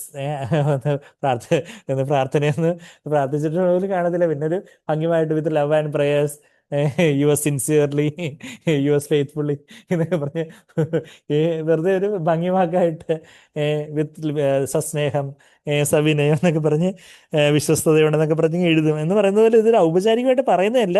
ഇത് ഞാൻ പറയുന്നതിന് ആരാ സാക്ഷി എന്നാ പറയുന്നേ? അതാ നമ്മളിപ്പോൾ 10-ാമത്തെ വാക്യത്തിൽ എപ്പോഴും യാചിക്കുന്നു എന്നുള്ളത് ഒരു ഭംഗിവാക്കല്ല എന്നുള്ളതിന് അവൻ്റെ പുത്രൻ്റെ സുവിശേഷ ഘോഷണത്തിൽ പുത്രനെ കുറിച്ചുള്ള എന്ന മലയാളത്തിൽ എഴുതിയേക്കുന്നേ gospel of his son, gospel about his son എന്നുള്ളതല്ല. അപ്പം ഞാൻ അതിൻ്റെ ഗ്രീക്കൊക്കെ എടുത്ത് നോക്കിയപ്പം ഇവാഞ്ചലിയോൺ ഓട്ടോസ് ഹുയാസ്, ഓട്ടോസ് എന്ന് പറഞ്ഞാൽ ഓഫ് ഹിസ് എന്നുള്ളതാണ്. അപ്പം കുറിച്ചുള്ള എന്നുള്ള വാക്ക് അവിടെ ഇല്ല. മലയാളത്തിൽ സത്യവേദ പുസ്തകം പരിഭാഷപ്പെടുത്തിയപ്പോൾ അവരങ്ങ് കുറിച്ചുള്ള ആക്കിയതാ. അപ്പം ഗോസ്പൽ ഓഫ് ഹിസ് സൺ, പുത്രൻ തന്നെയാണ് ആ സുവിശേഷം. പുത്രന്റെ സുവിശേഷം, പുത്രന്റെ സുവിശേഷ ഘോഷണത്തിൽ പുത്രനെ കുറിച്ചുള്ള, നമുക്ക് യേശുവിനെ കുറിച്ചുള്ള അറിവല്ല വേണ്ട, യേശുവിനെ നമ്മൾ അറിയണ്ടേ. Not that whether I know about Jesus but whether I know Jesus. നരേന്ദ്രമോദിയെ കുറിച്ച് അറിയാവുന്ന ചോദിച്ചാൽ അറിയാം, നരേന്ദ്രമോദിയെ അറിയാവുന്ന ചോദിച്ചാൽ അറിയത്തില്ല. പുള്ളിക്കാരനെ വിളിച്ച് ഹലോ നരേന്ദ്രമോദി സാറല്ലേ എന്ന് വിളിക്കാൻ തേക്കണം നമുക്ക് അറിയാവോ? എവിടെ എന്ന് പറഞ്ഞാൽ നമുക്ക് വലിയ വലിയ ആൾക്കാരെയൊക്കെ അവരെ കുറിച്ച് പല കാര്യങ്ങളും അറിയാം. ഡൊണാൾഡ് ട്രംപ് എല്ലാവർക്കും അറിയാം എന്ന് പറഞ്ഞ് ഡൊണാൾഡ് ട്രംപിനെ കുറിച്ച് അറിയാം. I know about him but I don't know him because അങ്ങനെ ഡയറക്റ്റ് കമ്മ്യൂണിക്കേഷൻ കാര്യങ്ങളൊന്നും സാധ്യമാകാൻ തക്കമുള്ള പരിചയമോ കാര്യങ്ങളൊന്നും ഇല്ല എന്ന് പറയുന്ന പോലെ നമുക്ക് യേശുവിനെ കുറിച്ച് ലോകത്തിലെ എല്ലാവർക്കും അറിയാം. യേശു ക്രിസ്തു ക്രിസ്ത്യാനികളുടെ ദൈവം, യേശു ക്രിസ്തു എൻ്റെ അപ്പൻ്റെയും അമ്മയുടെയും ദൈവം, പപ്പയും അമ്മയും വിളിക്കുന്ന ദൈവമാണ് ജീസസ്. അങ്ങനെയാണോ അറിയുന്നത്? അല്ല. I want to know him personally. അപ്പയും അമ്മയും വിശ്വസിക്കുന്നുണ്ടല്ല, ജീസസ് ഈസ് മൈ ഗോഡ്. കർത്താവ് എൻ്റെ യേശു കർത്താവ്. വേറെ ആരും ഈ ഭൂമിയിൽ പാപിയായിട്ടില്ലായിരുന്നെങ്കിൽ പോലും കർത്താവ് എനിക്ക് വേണ്ടി മരിക്കുമായിരുന്നു, വന്ന് മരിക്കുമായിരുന്നു. അത്രമാത്രം ജീസസ് എന്നെ സ്നേഹിക്കുന്നുവെന്ന് ഓർക്കുന്നുണ്ടോ? മനസ്സിലായി? ജീസസിനെ കുറിച്ചുള്ള അറിവല്ല, ജീസസിനെ അറിയുന്നത്, ഗോസ്പൽ ഓഫ് ഹിസ് സൺ. അതാ നമ്മൾ എൻ്റെ 10-ാമത്തെ വാക്യത്തിൽ എപ്പോഴും യാചിക്കുന്നു എന്നുള്ളതിന് അവൻ്റെ പുത്രൻ്റെ സുവിശേഷ ഘോഷണത്തിൽ ഈ യേശുവിൻ്റെ ആ സുവിശേഷം, യേശുവാകുന്ന ആ സുവിശേഷം അത് ഘോഷിക്കുന്ന പ്രൊക്ലെയിമിങ്, അതിനെ ഘോഷണത്തിൽ ഞാൻ എൻ്റെ ആത്മാവിൽ ആരാധിക്കുന്ന ദൈവം എനിക്ക് സാക്ഷി. ആരാ സാക്ഷി? ചില്ലറക്കാരല്ലേ ഇപ്പൊ ഈ കോടതിയിലൊക്കെ സാക്ഷിയായിട്ട് പലരെയും കൊണ്ട് നിർത്തും. കുറച്ച് കഴിയുമ്പോൾ സാക്ഷി വാക്ക് മാറും, കുറച്ച് കഴിയുമ്പോൾ കൂറ് മാറും, വാദി പ്രതിയാവും. അങ്ങനെയുള്ള കാര്യങ്ങളൊക്കെ നമ്മുടെ കോടതികളിലൊക്കെ നമ്മൾ കാണുന്നത്. പക്ഷെ ഇത് വാക്ക് മാറാത്ത ഒരുവനെയാ സാക്ഷിയായിട്ട് നിർത്തിയേക്കുന്നത്. ആകാശവും ഭൂമിയും മാറിയാൽ എൻ്റെ വാക്കുകൾ മാറത്തില്ല എന്ന് മത്തായി 24:35 പറഞ്ഞ് കർത്താവിനെ തന്നെ സാക്ഷിയായിട്ട്, പിതാവിനെ തന്നെ ആ ദൈവത്തെ ഞാൻ ആത്മാവിൽ ആരാധിക്കുന്ന, ഞാൻ എപ്പോഴും ആത്മാവിൽ ആരാധിച്ച് ശുശ്രൂഷിക്കുന്ന ആ ദൈവം തന്നെയാണ് എനിക്ക് സാക്ഷി. അത് എത്രമാത്രം അവർക്ക് ആ കാര്യങ്ങൾ ഇതിൽ ഞാനൊരു ഭംഗിവാക്കല്ല പറയുന്നത്, നിങ്ങൾക്ക് ആ കാര്യങ്ങൾ അത് ഞാൻ അർത്ഥമാക്കുന്നു, I mean what I say എന്ന് പറയാനായിട്ട് പൗലോസ് ബന്ധപ്പെടുന്ന ഒരു രംഗം നമ്മളിവിടെ കാണുന്നത്. പൗലോസിന്റെ ആ ഒരു പ്രയോഗങ്ങൾ നമ്മൾ വീണ്ടും പലയിടത്തും കാണുന്നുണ്ട്. ഇങ്ങനെ ഗോഡ് ഈസ് മൈ വിറ്റ്നസ് എന്ന് പൗലോസ് ദൈവത്തെ സാക്ഷിയാക്കി പറയുന്നത്. അതായത് ചില കാര്യങ്ങൾ അത് സ്വാഭാവികമായിട്ട് പറഞ്ഞാൽ അതൊക്കെ പൗലോസ് ഒരു ഒഴുക്കിന് അങ്ങ് പറഞ്ഞു പോയതായിരിക്കും എന്ന് ആൾക്കാർ വിചാരിക്കാൻ ഇടയുണ്ടെന്നുള്ള കാര്യം പൗലോസിന് അറിയാം. അതുകൊണ്ട് പൗലോസ് ചില കാര്യങ്ങളൊക്കെ പറയുമ്പോൾ of whom God is my witness എന്ന് പറഞ്ഞ് പൗലോസ് പലയിടങ്ങളിലും പറയുന്ന കാര്യങ്ങളൊക്കെ നമ്മൾ കാണുന്നുണ്ട്. ഗലാത്യ ലേഖനത്തിൽ അങ്ങനെ ഒരു വാക്യം എന്തോ എനിക്കൊരു ചെറിയൊരു ഓർമ്മ വരുന്നുണ്ടായിരുന്നു, പക്ഷെ ഞാൻ നോക്കിയിട്ട് അതങ്ങ് കാണുന്നില്ല. പക്ഷെ എങ്കിലും ഗോഡ് ഷോസ് നോ പാർഷ്യാലിറ്റി, ഇനി പിന്നെ കാണുവാണെങ്കിൽ ഞാൻ പറയാം. അതുപോലെ പൗലോസ് അതുപോലെ പറയുന്നൊരു കാര്യമുണ്ട്. പിന്നെ നമ്മൾ ആ വാക്യത്തിൽ കാണുന്ന ഒരു കാര്യമുണ്ട്, ഞാൻ ആത്മാവിൽ ആരാധിക്കുന്ന ദൈവം എന്ന് പറയുന്നുണ്ട്. ആത്മാവിൽ ആരാധിക്കുന്ന ദൈവം. ഇംഗ്ലീഷിൽ നമ്മൾ നോക്കുമ്പോൾ ഈ ഇംഗ്ലീഷും കൂടെ മലയാളം ഇംഗ്ലീഷും കൂടെ നോക്കുമ്പോഴാണ് കുഴപ്പം. ഇംഗ്ലീഷ് എന്താ പറയുക, whom I serve in my spirit. ഓ, ശുശ്രൂഷിക്കുന്നത് ആത്മാവിൽ ശുശ്രൂഷിക്കുന്ന ദൈവം എന്നാ അവിടെ എഴുതി വെച്ചേക്കുന്നത്. അപ്പോൾ God whom I serve in my spirit in the preaching of the gospel of his son is my witness as to how unceasingly I make mention. ഇംഗ്ലീഷിൽ 9ാമത്തെ വാക്യമാണ്. അപ്പൊ ആരാധിക്കുന്ന ദൈവം, ശുശ്രൂഷിക്കുന്ന ദൈവം. ഇതെന്ത് ഇവർക്ക് ട്രാൻസ്ലേഷൻ നന്നായിട്ട് നേരെ തവേ ലെൻസൊക്കെ പിടിച്ച് ഏത് അക്ഷരമാണ് ഇവർ എഴുതി വെച്ചേക്കുന്നത് നോക്കി അങ്ങനെ ട്രാൻസ്ലേറ്റ് ചെയ്താൽ പോരായിരുന്നു. എന്ത് വാക്കാണ് എഴുതി വെച്ചേക്കുന്നത്? ഇംഗ്ലീഷിലും മലയാളത്തിൽ 2 വാക്കുകൾ. അപ്പം പിന്നെ നമ്മൾ എങ്ങോട്ട് പോകും? ഗ്രീക്കിലേക്ക് പോകും. ഗ്രീക്കിലേക്ക് പോകുമ്പോൾ ലാത്രുവോ എന്ന് പറഞ്ഞൊരു പദമാണ്. നമ്മൾ ഇതിനു മുമ്പ് ആ ലാത്രുവോ എന്നുള്ള പദം കണ്ടിട്ടുണ്ട് പലതവണ. ലാ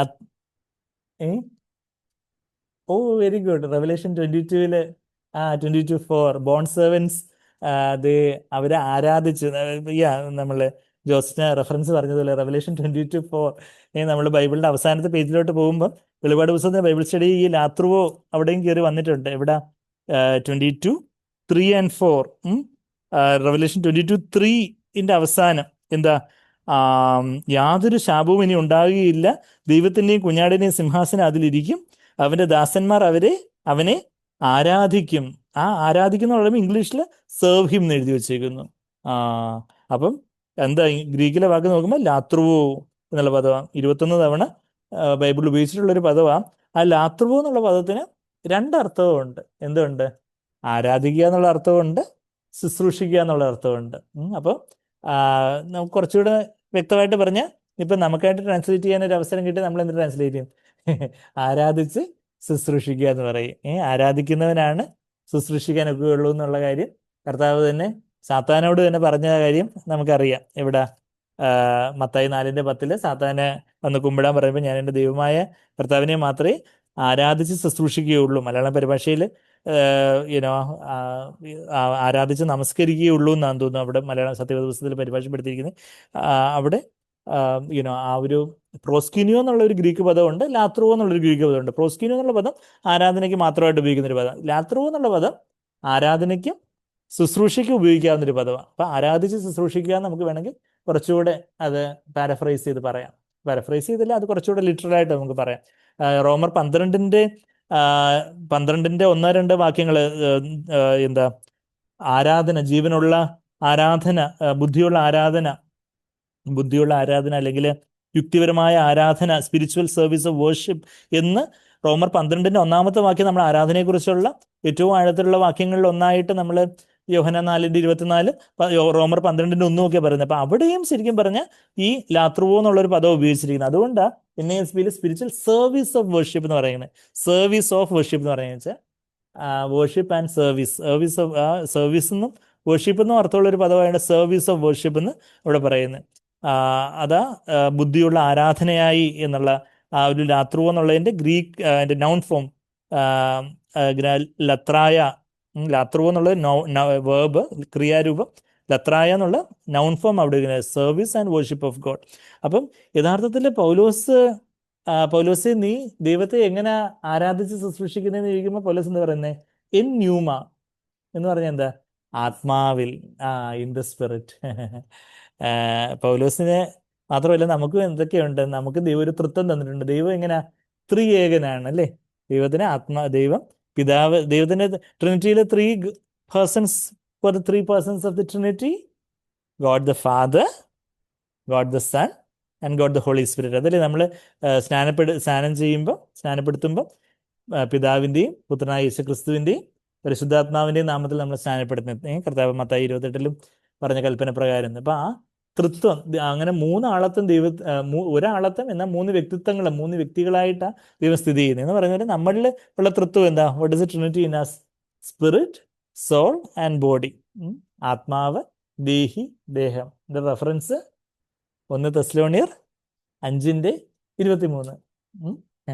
1 തെസ്സലോനിയർ 5:23 പറയുന്നത്, may the God of peace sanctify you entirely, may your spirit, soul and body be preserved complete എന്ന് പറയുന്നത്. അപ്പം നമ്മളിൽ എന്തൊക്കെയുണ്ട്? ഒരു തൃത്വമുണ്ട്, ആത്മാവ്, ദേഹി, ദേഹം. അപ്പം നമുക്ക് ദേഹം കൊണ്ട് ശുശ്രൂഷിക്കുകയോ ആരാധിക്കുകയോ ഒക്കെ ചെയ്യാൻ പറ്റുമോ എന്ന് ചോദിച്ചാൽ, നമ്മളിപ്പോൾ കൈകൊട്ടുന്നു, പാട്ട് പാടുന്നു, അവിടെ ദേഹത്തിലെ നാവ് ഉപയോഗിക്കുന്നു, ലിറിക്സ് നമ്മൾ നോക്കുമ്പോൾ കണ്ണുപയോഗിക്കുന്നു, നാവും തൊണ്ടയൊക്കെ നമ്മളെ ദേഹം കൊണ്ട് നമ്മൾ കൈയടിച്ച് പാടുവാണെങ്കിൽ, എന്താ ഈ ജാലറയൊക്കെ തട്ടി പാടുവാണെങ്കിൽ അതൊക്കെ ആ ദേഹം അത് ഉപയോഗിക്കുന്നതല്ല, ഉപയോഗിക്കണം. എല്ലാം നമ്മുടെ മുഴുവൻ അർത്ഥത്തോടെ ദൈവത്തെ ആരാധിച്ച് ശുശ്രൂഷിക്കണം. അതെല്ലാം വേണം. ദേഹം കൊണ്ട് ദേഹം അവിടെ ഒരു പാർട്ടാവുന്നു ദൈവത്തെ ആരാധിക്കുന്നതിന്. എന്നാ അതിലുപരിയായിട്ട് നമ്മൾ എന്താ ദേഹിയില് ഉള്ളൊരു ആരാധന. ദേഹിയിലുള്ള ഒരു ആരാധന വെച്ചാൽ നമ്മള് കാര്യങ്ങൾ മനസ്സിലാക്കുന്നു. ദേഹിയിൽ എന്തൊക്കെയാ ഉള്ളേ? സോളില് mind, emotions, will power, thoughts, emotions, TB എന്ന് പറയും, തോട്ട് ഇമോഷൻ ബിഹേവിയർ. കോഗ്നിറ്റീവ് ട്രയാങ്കിളൊക്കെ നമ്മൾ ഇടയ്ക്കൊക്കെ ഞങ്ങൾ പറയാറുണ്ട്.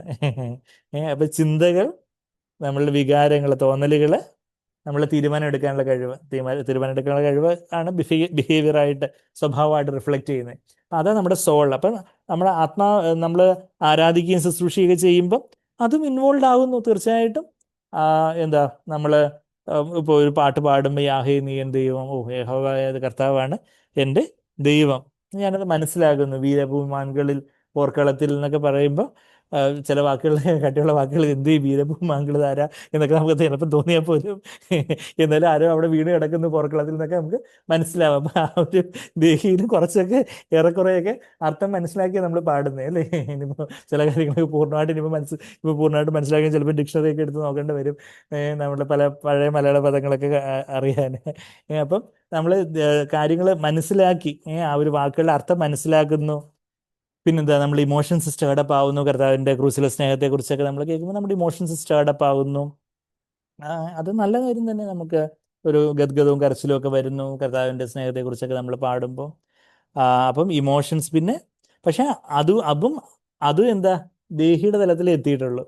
പക്ഷെ ആത്മാവിൻ്റെ തലത്തിൽ നമ്മൾ ആരാധിച്ച് ശുശ്രൂഷിക്കണമെങ്കിൽ ഒരു പടിയും കൂടെ ഉണ്ട്. എങ്ങോട്ടാ? ആത്മാവിൻ്റെ തലത്തിലേക്ക് പോകണമെങ്കിൽ ആത്മാവും ദേഹിയും തിരിക്കുന്ന തിരശ്ശീല എന്താ? ജഡമാകുന്ന തിരശ്ശീല. നമ്മളിപ്പോഴും പറയുന്ന കാര്യം, ജഡമാകുന്ന തിരശ്ശീല എന്ന് എബ്രായർ 10:19-20 വാക്യങ്ങൾ നമ്മൾ വായിക്കുന്നു. സത്യവേദ പുസ്തകത്തിൽ ദേഹമാകുന്ന തിരശ്ശീല എന്ന് ട്രാൻസ്ലേറ്റ് ചെയ്തിരിക്കുന്നത് പൂർണ്ണമായും തെറ്റാണ് എന്ന് നമ്മൾ പലപ്പോഴും പറയാറുണ്ട്.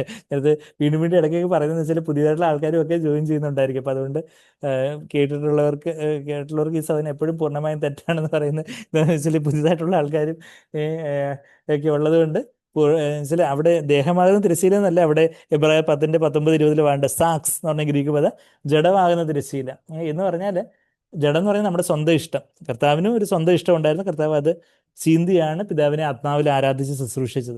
നമ്മുടെ ജീവിതത്തിലും ആത്മാവിൽ ആരാധിച്ച് ശുശ്രൂഷിക്കാൻ ഒരേ ഒരു വഴിയേ ഉള്ളൂ. ഈ ജഡമാകുന്ന തിരശ്ശീലയോട് ചേർന്ന് ഒരു സുവർണ്ണ അൾത്താര വെച്ചിട്ടുണ്ടെന്നാണ് നമ്മൾ സമാഗമന കൂടാരം, നമ്മളിതൊക്കെ ഒത്തിരി തവണ പറഞ്ഞിട്ടുള്ളതുകൊണ്ട് ഞാനങ്ങ് ഓടിച്ച് പറയേണ്ട കാര്യമുള്ളതെന്നാണ് എൻ്റെ പ്രതീക്ഷ.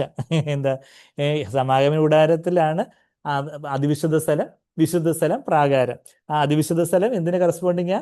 Most holy place corresponds to the spirit, holy place corresponds to the soul, the outer court corresponds to the body. മലയാളത്തിലും കൂടെ പറയട്ടെ, എന്താ? അതിവിശുദ്ധ സ്ഥലം ആത്മാവിനെ കുറിക്കുന്നു, വിശുദ്ധ സ്ഥലം ദേഹിയെ കുറിക്കുന്നു, പ്രാകാരം ഏറ്റവും വെളിയിലുള്ള പ്രാകാരം അത് ദേഹത്തെ കുറിക്കുന്നു. അപ്പോൾ നമ്മൾ ദേഹം കൊണ്ടും ദേഹി കൊണ്ടും ദൈവത്തെ ആരാധിച്ച് ശുശ്രൂഷിക്കുന്നതിൽ ദേഹിയും ദേഹവും ഒക്കെ വേണം. തീർച്ചയായിട്ടും അതും വേണ്ടെന്നൊന്നും അല്ല നമ്മൾ പറയുന്നത്. പക്ഷേ എവിടെ അത് തുടങ്ങണം? ആത്മാവിൽ തുടങ്ങണം. മറിച്ച് നമ്മൾ എന്താണ് പറയുന്നത്, ചിലപ്പം നമ്മൾ പാടി കൈയടിക്കുന്നുണ്ടായിരിക്കും, നമ്മുടെ മനസ്സ് വേറെ എവിടെയാണ്. അപ്പം എന്താ, ദേഹത്തിൽ മാത്രമേ സംഭവമുള്ളൂ. അല്ലെങ്കിൽ ചിലപ്പോൾ നമ്മളൊരു മാനുവൽ ലേബർ എന്നതിൽ വലിയ കാര്യത്തെ ചർച്ചിലെ ചില കാര്യങ്ങളൊക്കെ നമുക്ക് ശാരീരികമായിട്ടുള്ള അധ്വാനം വേണ്ടി നമ്മൾ ചെയർ പിടിച്ചിടുന്നു, അല്ലെങ്കിൽ നമ്മൾ അറേഞ്ച് ചെയ്ത് വെക്കുന്നു, ബാക്കിയുള്ള ചില കാര്യങ്ങളൊക്കെ ദേഹം കൊണ്ട് അല്ല നമ്മൾ ചില കാര്യങ്ങളൊക്കെ അങ്ങ് ചെയ്യുന്നു. അത് പക്ഷേ എന്താ, ദേഹം കൊണ്ട് ചെയ്തു, പക്ഷേ നമ്മളത് കർത്താവിന് എന്നവണ്ണം ഉള്ള ഒരു സമർപ്പണത്തോടെ സന്തോഷത്തോടെ വേറെ ആരും ഇല്ലല്ലോ എന്നും പറഞ്ഞ് ഞാൻ ഈ 3 ചെയർ പിടിച്ചിട്ടും വേറെ ഒരു സഹോദരൻ വന്ന് എന്നെ സഹായിച്ചില്ലല്ലോ, ഞാൻ ഈ വലിയ ഫാൻ പിടിച്ചിട്ട് എന്ന് പറഞ്ഞ് നമ്മൾ പറയുമ്പോൾ അവിടെ ദേഹം കൊണ്ടുള്ള ശുശ്രൂഷയുണ്ട്. മറിച്ച് ആത്മാവിൻ്റെ ശുശ്രൂഷയാവുന്ന എപ്പോഴാണ് നമ്മളത് അവിടെ നമ്മളിപ്പോഴും പറഞ്ഞു വന്നത് എന്താ, ആ ദേഹമാകുന്ന ജഡമാകുന്ന തിരശ്ശീലയോട് ചേർന്ന് ഈ സുവർണ അൾത്താര എന്ന് പറഞ്ഞാൽ ആ സുവർണ അൾത്താര നമ്മളുടെ വിൽ പവർ, ദേഹിയിൽ എന്തൊക്കെയുണ്ട്? നമ്മുടെ ചിന്തകളുണ്ട്, വികാരങ്ങളുണ്ട്. എന്നാൽ അതൊന്നും പോരാ, നമ്മളുടെ ഇച്ഛാശക്തിയിൽ അവിടെ നമുക്ക് ഒരു തീരുമാനം എടുക്കാനുള്ളൊരു കഴിവുണ്ട്. ഒന്നുകിൽ ദൈവത്തിന്റെ വചനത്തിന് കീഴടങ്ങാം, അല്ലെങ്കിൽ നമ്മുടെ സ്വന്തം ഇഷ്ടപ്രകാരം ഞാൻ കാര്യങ്ങളൊക്കെ ചെയ്യും. ഞാൻ ആണ് ആള്. അപ്പൊ അവിടെ ദൈവത്തിന്റെ വചനമാകുന്ന ജ്വാലയുള്ള വാള് ദൈവത്തിൽ നിന്ന്, സ്വർഗത്തിൽ നിന്ന് വരുമ്പോൾ ഈ ജഡമാകുന്ന തിരശ്ശീലയെ ചീന്താനായിട്ട് നമ്മളങ്ങ് ഏൽപ്പിച്ചു കൊടുക്കുന്നു. കർത്താവേ, എൻ്റെ ഇഷ്ടം പോലെ ഒന്നും വേണ്ട. അതായത് ഞാൻ ദിനത്തിനൊരു പൂജ്യമായിട്ട് അങ്ങ് താഴ്ത്തുന്നു കർത്താവേ. പല കാര്യങ്ങളും നമ്മൾ കർത്താവിനായിട്ട് പല കാര്യങ്ങൾ നമ്മൾ ചെയ്യുന്നു. നമ്മളിപ്പം പാട്ട് പാടുന്നു, അല്ലെങ്കിൽ കർത്താവിനായിട്ട് നമ്മളിപ്പം ചിലപ്പം പല കാര്യങ്ങളൊക്കെ നമ്മൾ സഭയ്ക്കായിട്ട് സഹോദരങ്ങൾക്കായിട്ടൊക്കെ നമ്മൾ ചെയ്യുന്നു. അപ്പൊ അവിടെ നമ്മളെ തന്നെ താഴ്ത്തി, കർത്താവേ എൻ്റെ ഇഷ്ടം പോലെ അല്ല, എൻ്റെ ഞാനെന്തോ വലിയ ആത്മീയനായിട്ടുള്ളൊരു സഹോദരനാണ്, സഹോദരിയാണെന്ന് മറ്റുള്ളവർക്ക് അറിയിക്കാൻ വേണ്ടിയല്ല, മറിച്ച് കർത്താവേ എനിക്കിവിടെ പാത്തും പതുങ്ങിയിരുന്ന് കർത്താവേ കാര്യങ്ങൾ ചെയ്ത് അങ്ങേക്കെല്ലാം മഹത്വം കിട്ടണം, ഞാനങ്ങ് മറിഞ്ഞില്ലാതാകണം എന്ന് പറഞ്ഞ് നമ്മളെ തന്നെ ഒരു പൂജ്യമായിട്ട് താഴ്ത്തി അങ്ങനെ പൂജ്യമായിട്ട് താഴ്ത്തി ദൈവത്തിന്റെ ഇഷ്ടത്തിന് ദൈവത്തിന്റെ വചനത്തിന് കർത്താവിന് നമ്മളെ തന്നെ കീഴ്പ്പെടുത്തി കൊടുക്കുമ്പോഴാണ് നമ്മുടെ നമ്മുടെ ജഡത്തിലൊരു നുറുക്കം വരുന്നു. പരിശുദ്ധാത്മ നമ്മുടെ ആത്മാവിലേക്ക് വന്ന് നിറഞ്ഞ് നമ്മളും കർത്താവുമായിട്ട് ആത്മീയമായിട്ടൊരു ആരാധന അവിടെ നടക്കുന്നു. കർത്താവ് ഞാനും ഒന്നാകുന്നു. അവിടെ ഒരു സന്തോഷമുണ്ട്. കർത്താവിന്റെ സന്നിധിയിൽ എന്തുണ്ട്? വെറുവെറുപ്പും വാദമുണ്ട്. എന്ത്? ആനന്ദത്തിന് പരിപൂർണതയുണ്ട്. എവിടെ വായിക്കുന്നേ? സങ്കീർത്തനം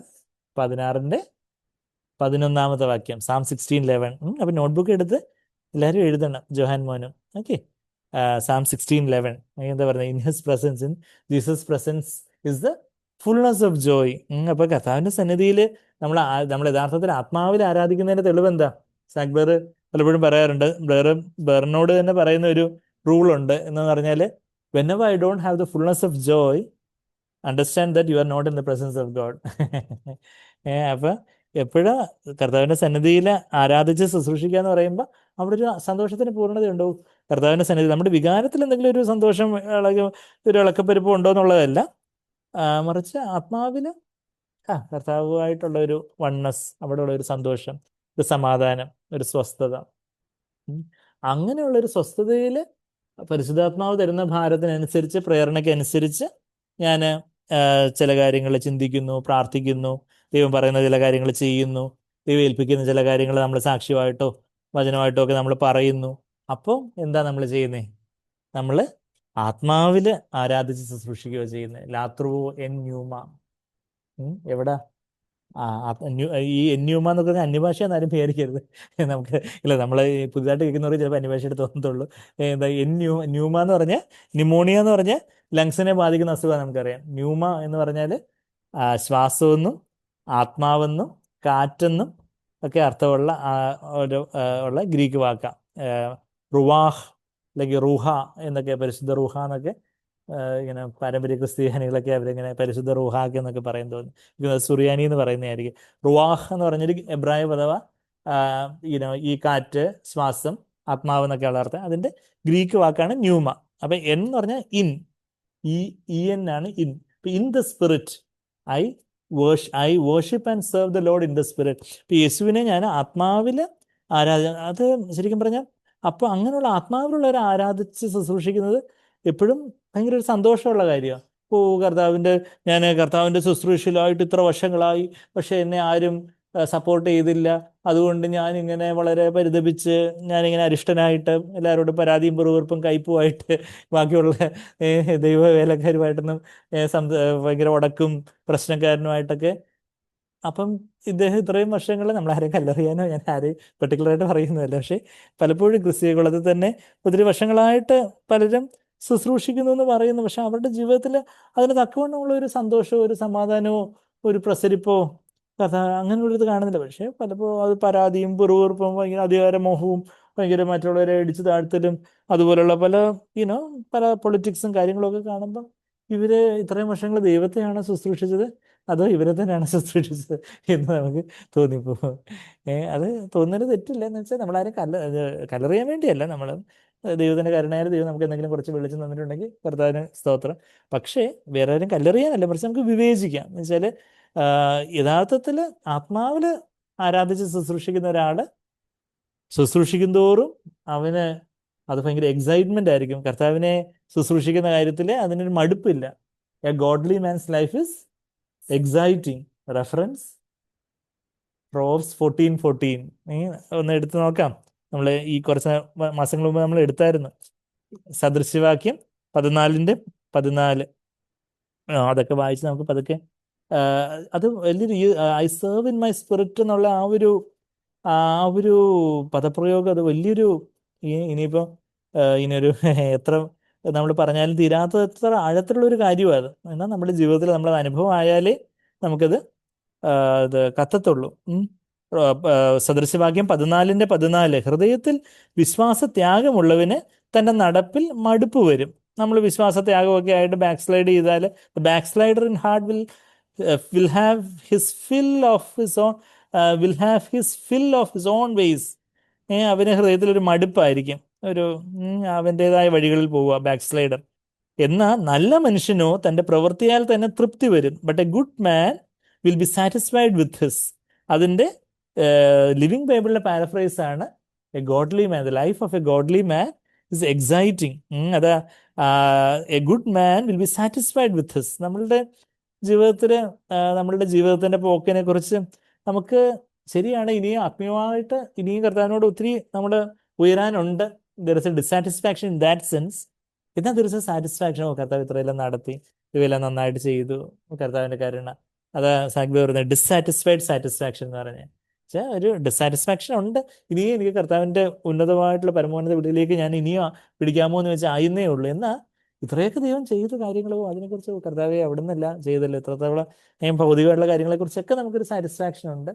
ആത്മീയമായിട്ടുള്ള കാര്യത്തെക്കുറിച്ചൊക്കെ ആത്മീയമായിട്ടുള്ള കാര്യത്തെക്കുറിച്ചും ദൈവം നമ്മളെ നടത്തിയ വിധങ്ങളെക്കുറിച്ച് സാറ്റിസ്ഫാക്ഷൻ നന്ദിയുണ്ട്. എന്നാൽ ഇനിയും പിടിക്കാമോ എന്ന് വെച്ച് മുന്നോട്ടായിരുന്നു എന്ന് ഐ പ്രസോൺ എന്ന് പറഞ്ഞ് നമ്മുടെ ഫിലിപ്പിയർ 3:12-14 വാക്യങ്ങളിലൊക്കെ നമ്മൾ വായിക്കുന്നത് പോലെ. അപ്പം അതാ യഥാർത്ഥത്തിൽ നമ്മൾ കർത്താവിനെ ആത്മാവിൽ ശുശ്രൂഷിക്കും തോറും ആരാധിക്കുകയും അപ്പം യഥാർത്ഥത്തിൽ ആരാധിച്ചാൽ അപ്പം ആ ഒരു ലാത്രുവോ എന്നുള്ളൊരു ഗ്രീക്ക് പദം ദൈവം അങ്ങനെ ഒരു ഈ ഗ്രീക്കിൽ ഇതുപോലെയൊക്കെയുള്ള ചില കൊനഷ്ട പദങ്ങൾ എന്നൊക്കെ നമ്മൾ പറയുന്നത് പോലെ അത് കൊനഷ്ട പദമല്ല, കുറച്ച് ചില ആഴത്തിലുള്ള അർത്ഥഗർഭമായ ചില വാക്കുകളൊക്കെ ഉള്ള ഒരു ഭാഷയാണ് ദൈവം ആദ്യമായിട്ട് പുതിയ നിയമം എഴുതാനായിട്ട് ഉപയോഗിച്ചപ്പം ആ ഒരു ലാത്രുവോ അതാണ് ആരാധിച്ച് ശുശ്രൂഷിക്കുന്ന ദൈവമാണ് ഇതിന് സാക്ഷി. താൻ ആത്മാവിൽ ആരാധിച്ച് ശുശ്രൂഷിക്കുന്നത്.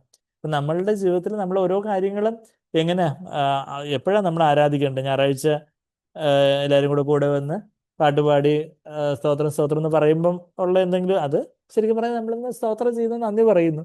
എന്നാൽ യഥാർത്ഥത്തിലുള്ള ആരാധന എപ്പോഴാണ്? നമ്മളും ദൈവമായിട്ടുള്ള ആ ഒരു രഹസ്യ ജീവിതത്തിൽ തുടങ്ങേണ്ട ഒരു കാര്യമാണ്. ഞാനൊരു കർത്താവ് മാത്രമായിട്ടുള്ളൊരു രാജാവിനോടൊപ്പം മണിയറയിലായിരിക്കുന്ന രാജ്ഞി എന്നൊക്കെ നമ്മളവിടെ ആ ഉത്തമഗീതം 1:4 വായിക്കുന്നത് പോലെ കർത്താവിനോട് ആത്മമണമല്ല കർത്താവിനോട് ആത്മാവിൽ ഒന്നായി ചേരുന്ന എല്ലാം കർത്താവിനായിട്ട് സമർപ്പിച്ച് കർത്താവിനെ ആത്മാവിനാൽ നിറയപ്പെട്ട് കർത്താവിനോട് ഒന്നായി ചേരുന്ന കർത്താവ് എൻ്റെ ഇഷ്ടമൊന്നും അല്ല എന്ന് പറഞ്ഞാൽ ജഡഭാഗം തിരശ്ശീലയെ ചീന്താനായിട്ട് ഏൽപ്പിച്ച് അവിടുത്തെ ആത്മാവിനെ നിറയപ്പെട്ട് കർത്താവിനോടുള്ള ഒരു സാമീപ്യത്തിലുള്ള വലിയ സന്തോഷത്തിൽ ആയിരിക്കുന്ന ഒരു ആരാധന, അതിൽ നിന്ന് തുടങ്ങിയാണ് നമ്മളുടെ ജീവിതത്തിന് നമ്മൾ ജോലി ചെയ്യാൻ പോകുന്നു, നമ്മൾ വർക്ക് ചെയ്യാൻ പോകുന്നു, അല്ലെങ്കിൽ നമ്മൾ പഠിക്കുന്നു, അല്ലെങ്കിൽ അടുക്കളയിലെ ജോലി, വീട്ടിലെ പല ഉത്തരവാദിത്തങ്ങൾ, കടയിൽ പോകുന്നു, സാധനങ്ങൾ വാങ്ങിക്കുന്നു, പലരെയും വിളിക്കേണ്ടി വരുന്നു, പലരോടും സംസാരിക്കുകയും ഇടപെടുകയും പലരെയും വിസിറ്റ് ചെയ്യേണ്ടൊക്കെ വരുന്നു. പക്ഷെ അവിടെയൊക്കെ നമുക്ക് എന്ത് ചെയ്യാം? കർത്താവിനെ ആരാധിച്ച് ശുശ്രൂഷിക്കാം. ഇടതടവില്ലാതെ ഒരു ആരാധന ശുശ്രൂഷയൊക്കെ നടന്നുകൊണ്ടിരിക്കുക. അത് അങ്ങനെ ഞാൻ ആത്മാവിൽ ആരാധിച്ച് ശുശ്രൂഷിക്കുന്ന ശുശ്രൂഷിക്കുന്ന ദൈവം സാക്ഷി. നമ്മുടെ സദോക്കിന്റെ പുത്രന്മാരെ കുറിച്ചുള്ള കാര്യങ്ങൾ ഞാൻ ഇനിയും പറയേണ്ട കാര്യമില്ലായിരിക്കും. നമ്മൾ വെളിപാട് 22-3-4 വാക്യങ്ങളൊക്കെ വായിച്ചപ്പം നമ്മൾ പല സെഷൻസ് തന്നെ എടുത്ത് പറഞ്ഞ കാര്യങ്ങളാണ്. എന്ന് വെച്ചാൽ സദോക്കിന്റെ പുത്രന്മാരുണ്ട്, അവര് നമ്മൾ എഹെസ്കേൽ അല്ലെങ്കിൽ എസെക്കിയേൽ 44 അധ്യായത്തിൽ നമ്മൾ ഞാൻ ആ വാക്യങ്ങൾ പെട്ടെന്ന് ഓടിച്ചു വായിക്കും. അവിടെ ആത്മാവിൽ ശുശ്രൂഷിക്കുന്നവരും ദേഹിയിൽ ശുശ്രൂഷിക്കുന്നവരെയും തമ്മിലുള്ള ഒരു വേർതിരിവാണ് കർത്താവ് അവിടെ എടുത്തു കാട്ടുന്നതെന്ന് വേണമെങ്കിൽ നമുക്ക് പറയാം. അവിടെ ആ എഹെസ്കേൽ 44 അധ്യായത്തിൻ്റെ 9 മുതലുള്ള വാക്യങ്ങൾ നമ്മൾ വായിക്കുമ്പോൾ പല ലേവ്യരും കർത്താവിൽ നിന്ന് അങ്ങ് അകന്നുപോയി.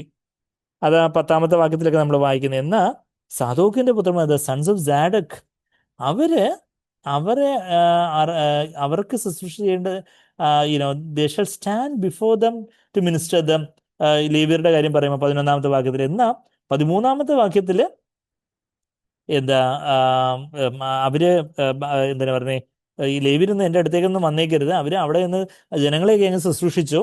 ചില അത് ദേഹിയിലും ദേഹത്തിലുള്ള ശുശ്രൂഷയാണ്, പ്രാകാരത്തിലും വിശുദ്ധ സ്ഥലത്തും ഒക്കെ ഉള്ളത്.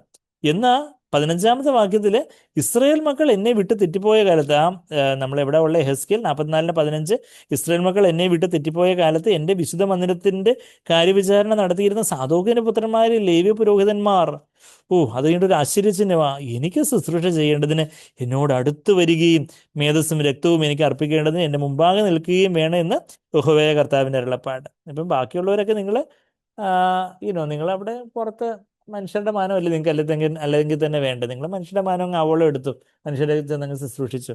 എന്നാൽ എനിക്ക് എൻ്റെ ഹൃദയപ്രകാരമുള്ള ആൾക്ക് ഇവരെൻ്റെ അടുത്തേക്ക് വരണം എന്ന് പറയുന്ന ആ ഒരു, അവിടെ വേർപ്പില്ലാത്തൊരു ശുശ്രൂഷയാന്നൊക്കെ നമ്മൾ കണ്ടു. അതിൻ്റെ 17ാമത്തെ വാക്യത്തിൽ അവര് ലിനൻ ഗാർമെന്റ്സ് ധരിക്കേണ്ടത്. 17ാമത്തെ വാക്യം ശണവസ്ത്രം ധരിക്കണം. എന്താ ഈ ശണവസ്ത്രത്തിന് ഇത്ര പ്രത്യേകത? 18ാമത്തെ വാക്യത്തിൽ വിയർപ്പുണ്ടാകുന്ന യാതൊന്നും അവർ ധരിക്കരുത്. അവസാനം anything which makes dum sweat, means വിയർപ്പ്, അത് ആദാമിന് കിട്ടിയ ശാപത്തിൽ ആണ് വിയർപ്പുള്ളത്. അപ്പം ഇത് സ്വസ്ഥതയുള്ള ഒരു ശുശ്രൂഷയാണ്, ആത്മാവിലുള്ള. ശരിയാണ്, നമ്മൾ ശാരീരിക അധ്വാനവും പല പ്രയാസങ്ങളും കാര്യങ്ങളും എല്ലാം ഉണ്ട്, എങ്കിലും ഇത് ആത്മാവിലുള്ള ശുശ്രൂഷയ്ക്ക് അവിടെ ഒരു സ്വസ്ഥതയുണ്ട്, ആത്മാവിലുള്ള ആരാധിച്ച് ശുശ്രൂഷിക്കുന്ന ഒരു കാര്യത്തിൽ. അപ്പം ആ ഒരു കർത്താവ് ഇപ്പോഴും അങ്ങനെ ശുശ്രൂഷിച്ചത് പിതാവിനെ. അപ്പോസ്തലന്മാരൊക്കെ ആ ഒരു വഴിയെ പോയി. നമുക്ക് ആ ഒരു വഴിയെ പോകാൻ നമ്മളെന്താ ഈ കാര്യങ്ങളൊക്കെ മനസ്സിലാക്കുന്നു എന്നുള്ളതിനേക്കാളുപരി എവിടാ ചീന്തൽ വരേണ്ടത്? നമ്മളുടെ ജഡത്തെ, നമ്മുടെ സ്വന്തം ഇഷ്ടത്തെ ആ അൾത്താരയിൽ കർത്താവിനായിട്ട് അങ്ങ് ഏൽപ്പിച്ചു കൊടുത്തുകൊണ്ടേ ഇരിക്കുക, ദൈവമുമ്പാകെ അങ്ങ് 0 ആയിട്ട് ആയിക്കൊണ്ടേ ഇരിക്കുക. അപ്പോൾ പരിശുദ്ധാത്മ നമ്മളുടെ ആത്മാവിൽ നിന്ന് നിറഞ്ഞ് നമുക്ക് നമ്മൾ പറയുന്ന വാക്കുകൾ, നമ്മൾ ചിന്തിക്കുന്ന കാര്യങ്ങളും പറയുന്ന വാക്കുകളും ചെയ്യുന്ന കാര്യങ്ങളിലും ഒക്കെ ഒരു ജീവൻ പകരാനായിട്ട്, നമ്മളിൽ ദൈവം പകരുന്ന ജീവൻ നമ്മുടെ വാക്കുകളിലൂടെയും പ്രവർത്തികളിലൂടെയൊക്കെ മറ്റുള്ളവരിലേക്ക് പ്രവഹിക്കും. അപ്പം അതാ ഒരു കർത്താവിനെ നമ്മൾ ആത്മാവിൽ ആരാധിച്ചുകൊണ്ട് ഒരു ശുശ്രൂഷ ചെയ്യുന്നൊരു അനുഭവം. അതാ പൗലോസ് പറഞ്ഞത്. നമ്മൾ തിരിച്ചിവിടെ റോമർ, നമുക്ക് കൺക്ലൂഡ് ചെയ്യാം. റോമർ 1:9 ഇംഗ്ലീഷിൽ for God whom I serve, അല്ലെങ്കിൽ worship and serve in my spirit എന്ന് പറയുന്നത്. ഇവിടെ മലയാളത്തിലെ 10ാമത്തെ വാക്യത്തിൽ എപ്പോഴും യാചിക്കുന്നു എന്നുള്ളത് അവൻ്റെ പുത്രന്റെ സുവിശേഷ ഘോഷണത്തിൽ ഞാൻ എൻ്റെ ആത്മാവിൽ ആരാധിച്ച് ശുശ്രൂഷിക്കുന്ന ദൈവം എനിക്ക് സാക്ഷി. അപ്പം ആ ഒരു പൗലോസിനെ പോലെ നമുക്ക് ഇന്ന് നമ്മൾ ആ ഒരു ഇൻട്രഡക്ഷനൊക്കെ ഒന്ന് പെട്ടെന്ന് കണ്ടു. പൗലോസ് ഒരു ഇത്തിരി കുഞ്ഞനായി തന്നെ ഐഡന്റിഫൈ ചെയ്ത കാര്യവും ആ ഒരു നോയിങ് അബൌട്ട് ജീസസ് ഇല്ല, knowing Jesus, gospel about his sun അല്ല, ഗോസ്പിൾ ഓഫ് ഹിസ് സൺ, പുത്രന്റെ സുവിശേഷം, പുത്രനാകുന്ന സുവിശേഷം എന്നുള്ള കാര്യമൊക്കെ നമ്മൾ കണ്ടു. പിന്നെ നമ്മൾ എന്താ കണ്ടേ? നമ്മൾ ഈ ആത്മാവിലുള്ള ശുശ്രൂഷയെക്കുറിച്ച്, ആത്മാവിലുള്ള ആരാധനയും ശുശ്രൂഷയും, അത് കർത്താവ് നമുക്കതൊരു വെളിപ്പാടാക്കി തരാൻ നമ്മൾ പ്രാർത്ഥിക്കണം. എന്നുവെച്ചാൽ ജ്ഞാനികൾക്കും വിവേകികൾക്കും ഒക്കെ മറച്ചു വെച്ചിട്ട് ഇത് കർത്താവ് ശിശുക്കൾക്ക് വെളിപ്പെടുത്തത്തുള്ളൂ. കർത്താവ് എനിക്ക് എന്താ ഈ ആത്മാവിൽ സഹോദരൻ എന്തൊക്കെയോ പറയുന്നുണ്ടല്ലോ, ആത്മാവിൽ ആരാധിക്കണം ശുശ്രൂഷിക്കണം എന്നൊക്കെ പറയുന്നുണ്ട്, എന്തുവാ നമ്മളിനി ചെയ്യണ്ടേ എന്ന് എന്താ അത് കർത്താവിനോട് തന്നെ നമ്മൾ ചോദിക്കണം. നമ്മുടെ കർത്താവ് എനിക്കൊരു അനുഭവം ആക്കി തരണം, ഇതിനെ സമ്പൂർണ്ണമായിട്ട് താഴ്ത്തി അവിടുത്തെ ആത്മാവിനെ നിറഞ്ഞ് ഞാൻ എന്ത് കാര്യങ്ങൾ ചെയ്യുമ്പോഴും ഞാൻ നമ്മൾ വീട്ടിലെ ഓരോ ജോലികൾ ചെയ്യുന്നു, നമ്മൾ ഓഫീസിലോ ഫാക്ടറിയിലോ ഹോസ്പിറ്റലിലോ ടെക്സ്റ്റൈൽസിലോ ഷോപ്പിലോ ഒക്കെ നമ്മൾ പല ജോലികൾ ചെയ്യുന്നു.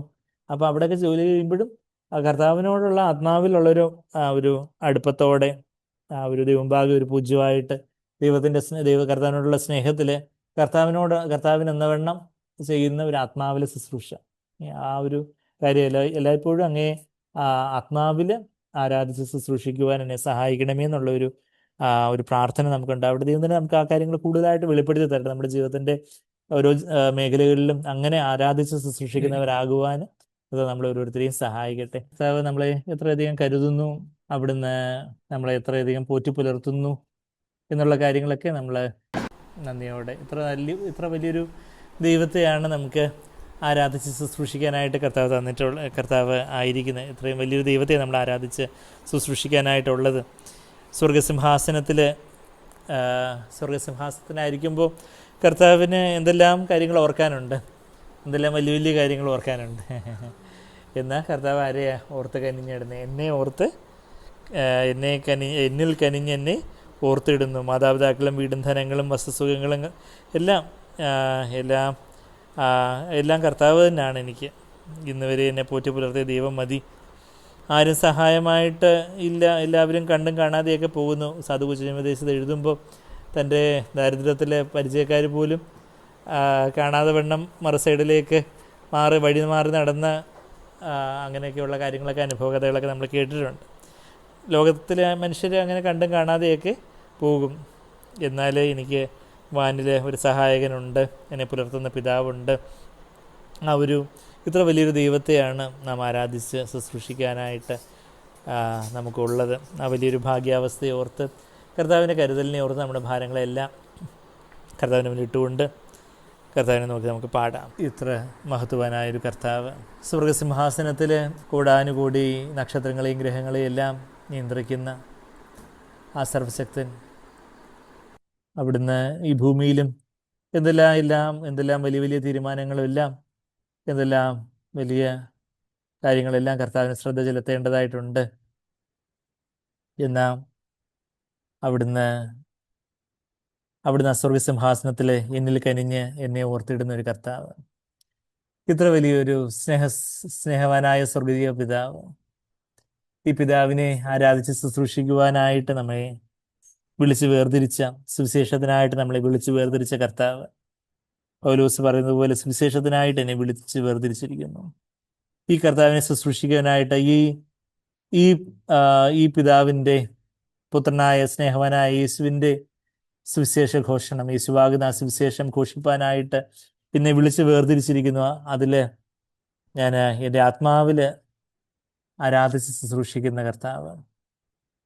അതെ, അപ്പോഴാണ് കർത്താവിൻ്റെ ഹൃദയത്തിലെ ഭാരങ്ങളെല്ലാം എനിക്ക് ഏറ്റെടുക്കാൻ സാധിക്കുന്നത്. അങ്ങനെ കർത്താവിനെ ആരാധിച്ച് ശുശ്രൂഷിക്കുമ്പോൾ എൻ്റെ ഭാരങ്ങളും എൻ്റേതായിട്ടുള്ള ആകുല ചിന്തകളും അതെല്ലാം കർത്താവിലേക്ക്, നമ്മുടെ ദേഹിയിലുള്ള എല്ലാ ഭാരങ്ങളും പ്രയാസങ്ങളും പരാതികളും പിറുവിറുപ്പും ആകുല ചിന്തകളും അതെല്ലാം ആ പിറുവിറുപ്പും വാദവും എല്ലാം കർത്താവിലേക്ക് അതെല്ലാം കാസ്റ്റ് അവേ ചെയ്ത്, അതെല്ലാം കർത്താവിലേക്ക് ഇട്ടുകൊടുത്ത്, നമ്മെ തന്നെ ഒരു പൂജ്യമായിട്ട്, ഒരു സീറോ ആയിട്ട് നമ്മെ തന്നെ താഴ്ത്തി ഏൽപ്പിച്ച് അവിടുത്തെ ആത്മാവിനാൽ നമ്മളെ നിറയപ്പെടുമ്പോൾ അവിടെ കർത്താവിനെ ആരാധിക്കുവാനും ശുശ്രൂഷിക്കുവാനും കർത്താവിൻ്റെ ഹൃദയഭാരങ്ങളെ പങ്കിടുന്നവരാകുവാനും ഒക്കെ കർത്താവ് നമ്മളെ ഉയർത്തും. കർത്താവിൻ്റെ ഹൃദയത്തിലെ ഭാരം നമ്മുടെ ദേശത്തെക്കുറിച്ച്, നമ്മുടെ കുടുംബത്തെക്കുറിച്ച്, നമ്മുടെ മക്കളെക്കുറിച്ച്, നമ്മളുടെ ഭാര്യയെക്കുറിച്ച്, ഭർത്താവിനെക്കുറിച്ച്, നമ്മളെക്കുറിച്ച് തന്നെയുള്ള കർത്താവിൻ്റെ ഹൃദയഭാരങ്ങൾ നമ്മുടെ ജീവിതത്തിൽ ഇനിയും കർത്താവ് എന്നെ ഉപദേശിച്ച് നന്നാക്കണമേ നമ്മൾ പാടിയതുപോലെ ഇനിയും നമ്മളുടെ ജീവിതത്തിൽ തന്നെ പല കാര്യങ്ങളും ശരിയാകാനുള്ള കർത്താവിൻ്റെ ഹൃദയഭാരങ്ങൾ, നമ്മളെക്കുറിച്ചുള്ള കർത്താവിൻ്റെ ഹൃദയത്തിൻ്റെ ഭാരങ്ങളും ആലോചനകളും, നമ്മളുടെ കുടുംബത്തെക്കുറിച്ച്, നമ്മളുടെ ജീവിത പങ്കാളിയെക്കുറിച്ച്, നമ്മുടെ ഭാര്യയെക്കുറിച്ച്, ഭർത്താവിനെക്കുറിച്ച്, നമ്മുടെ കുഞ്ഞുങ്ങളെക്കുറിച്ച്, സഹോദരങ്ങളെക്കുറിച്ച്, നമ്മുടെ അപ്പനമ്മമാരെക്കുറിച്ച്, നമ്മളുടെ ഇൻലോസിനെ കുറിച്ച്, നമ്മളുടെ സഹപ്രവർത്തകരെക്കുറിച്ച്, നമ്മുടെ ദേശത്തെക്കുറിച്ച്, നമ്മുടെ ജോലി സ്ഥലത്തെക്കുറിച്ച്, നമ്മുടെ ദേശത്തെക്കുറിച്ച്, നമ്മുടെ അയൽപക്കത്തെക്കുറിച്ചൊക്കെയുള്ള കർത്താവിൻ്റെ ഹൃദയഭാരങ്ങൾ അത് ഏറ്റെടുക്കുന്നവരായിട്ടായി തീരുവാൻ തക്കവണ്ണമുള്ളൊരു പക്വത.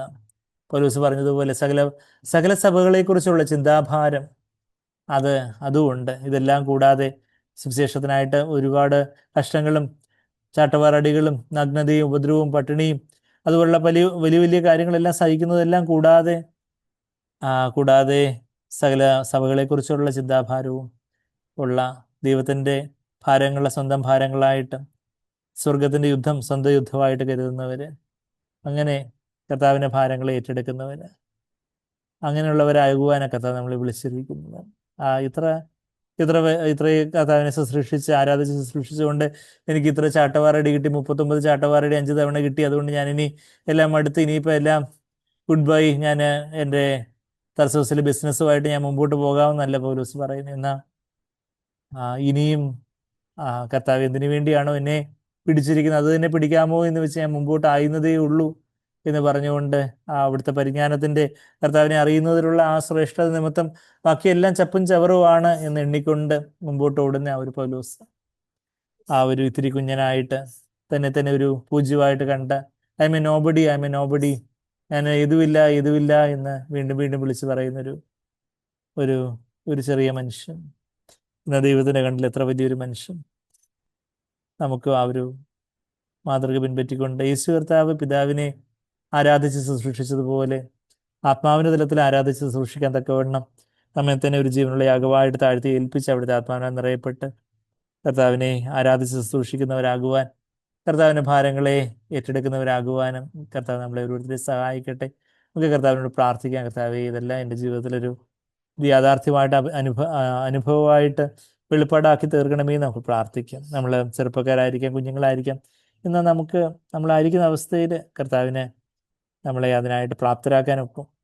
കർത്താവിൻ്റെ ഹൃദയഭാരങ്ങൾ അറിയുന്ന നിങ്ങളായിരിക്കുന്ന സ്കൂളിനെ കുറിച്ച്, നിങ്ങളായിരിക്കുന്ന ക്ലാസ്സിനെ കുറിച്ച്, നിങ്ങളെ ടീച്ചേഴ്സിനെ കുറിച്ച്, ഫ്രണ്ട്സിനെ കുറിച്ചൊക്കെ കർത്താവിനൊരു ഹൃദയത്തിലെ ആഗ്രഹവും ഭാരവും ഒക്കെ ഉണ്ട്. അതിനെക്കുറിച്ച് ഓർത്ത് പ്രാർത്ഥിക്കുവാൻ, നിങ്ങളുടെ സ്മോൾ വേൾഡ്, നിങ്ങളുടെ കൊച്ചു ലോകത്ത് നിങ്ങൾ കുഞ്ഞുങ്ങളായിരിക്കും, എന്നാൽ നിങ്ങളുടെ കൊച്ചു ലോകത്തിൽ കർത്താവ് ദൈവം തന്നിരിക്കുന്ന കുറച്ച് പേരുണ്ട്. അവരെക്കുറിച്ച് ഓർത്ത് പ്രാർത്ഥിക്കുവാനായിട്ടും അവരെക്കുറിച്ചുള്ള ദൈവത്തിൻ്റെ ഭാരം ഏറ്റെടുക്കുവാനുമായിട്ടും കുഞ്ഞുങ്ങളായിരിക്കുമ്പോൾ തന്നെ നിങ്ങൾക്ക് സാധിക്കും. യൗവനക്കാരായിരിക്കും, നിങ്ങൾക്ക് സാധിക്കും.